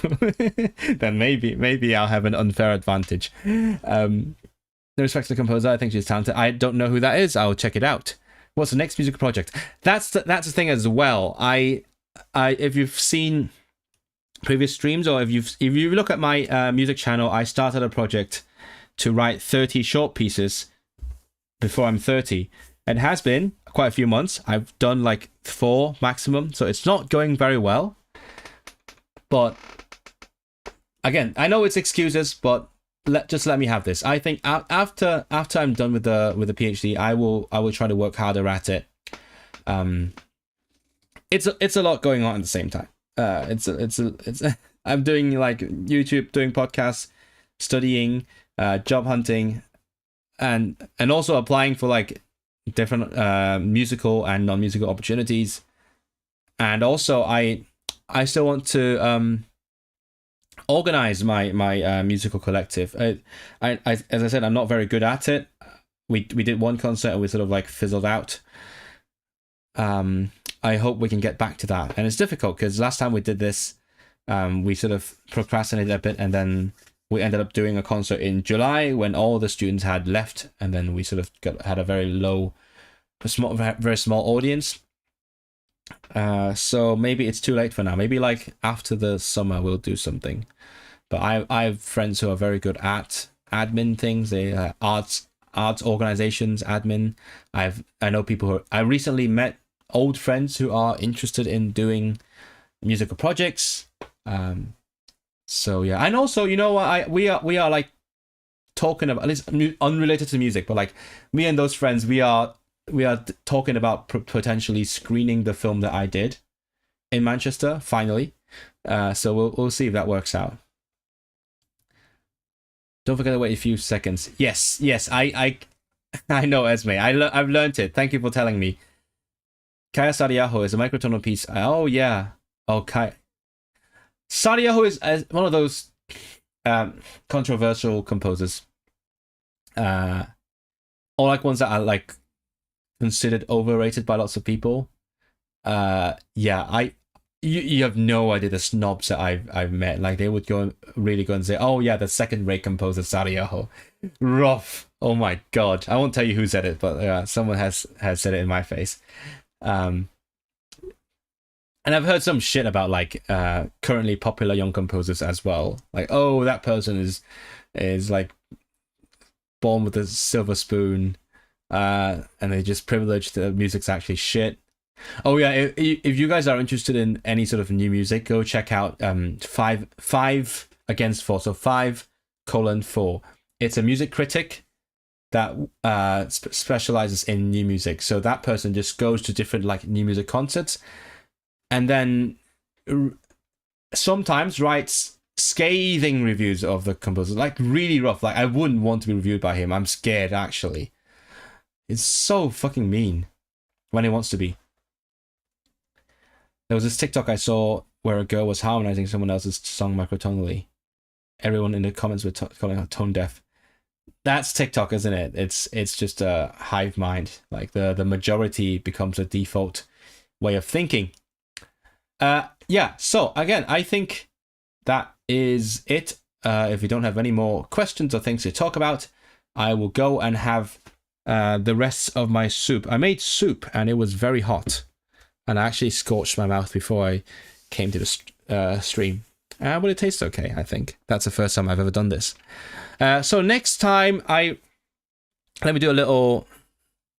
Let's hear 5:4's music and review that. Oh, that's the thing. He's just a critic. I'm not sure if he writes music. I don't think he actively does. It's like how food critics are not necessarily chefs, right? It takes different skills, but anyway, I was gonna say, I might be having some guests on in the upcoming streams. I don't know which ones. I think those will be interesting to my audience. I have 2 that I have been talking to about potentially doing a stream together. I was actually initially, my plan was to visit my friend in London tomorrow. Because I was going to go to the concert, and then I was going to do like film a video with him, because I have a good idea for a video, and then we could have done a live stream together, which could have soft launched a podcast that we're thinking of doing together. But then he's now in a different country, so that's not happening. So maybe eventually we'll do that. And also another person that you have seen before, who is... about to be very important.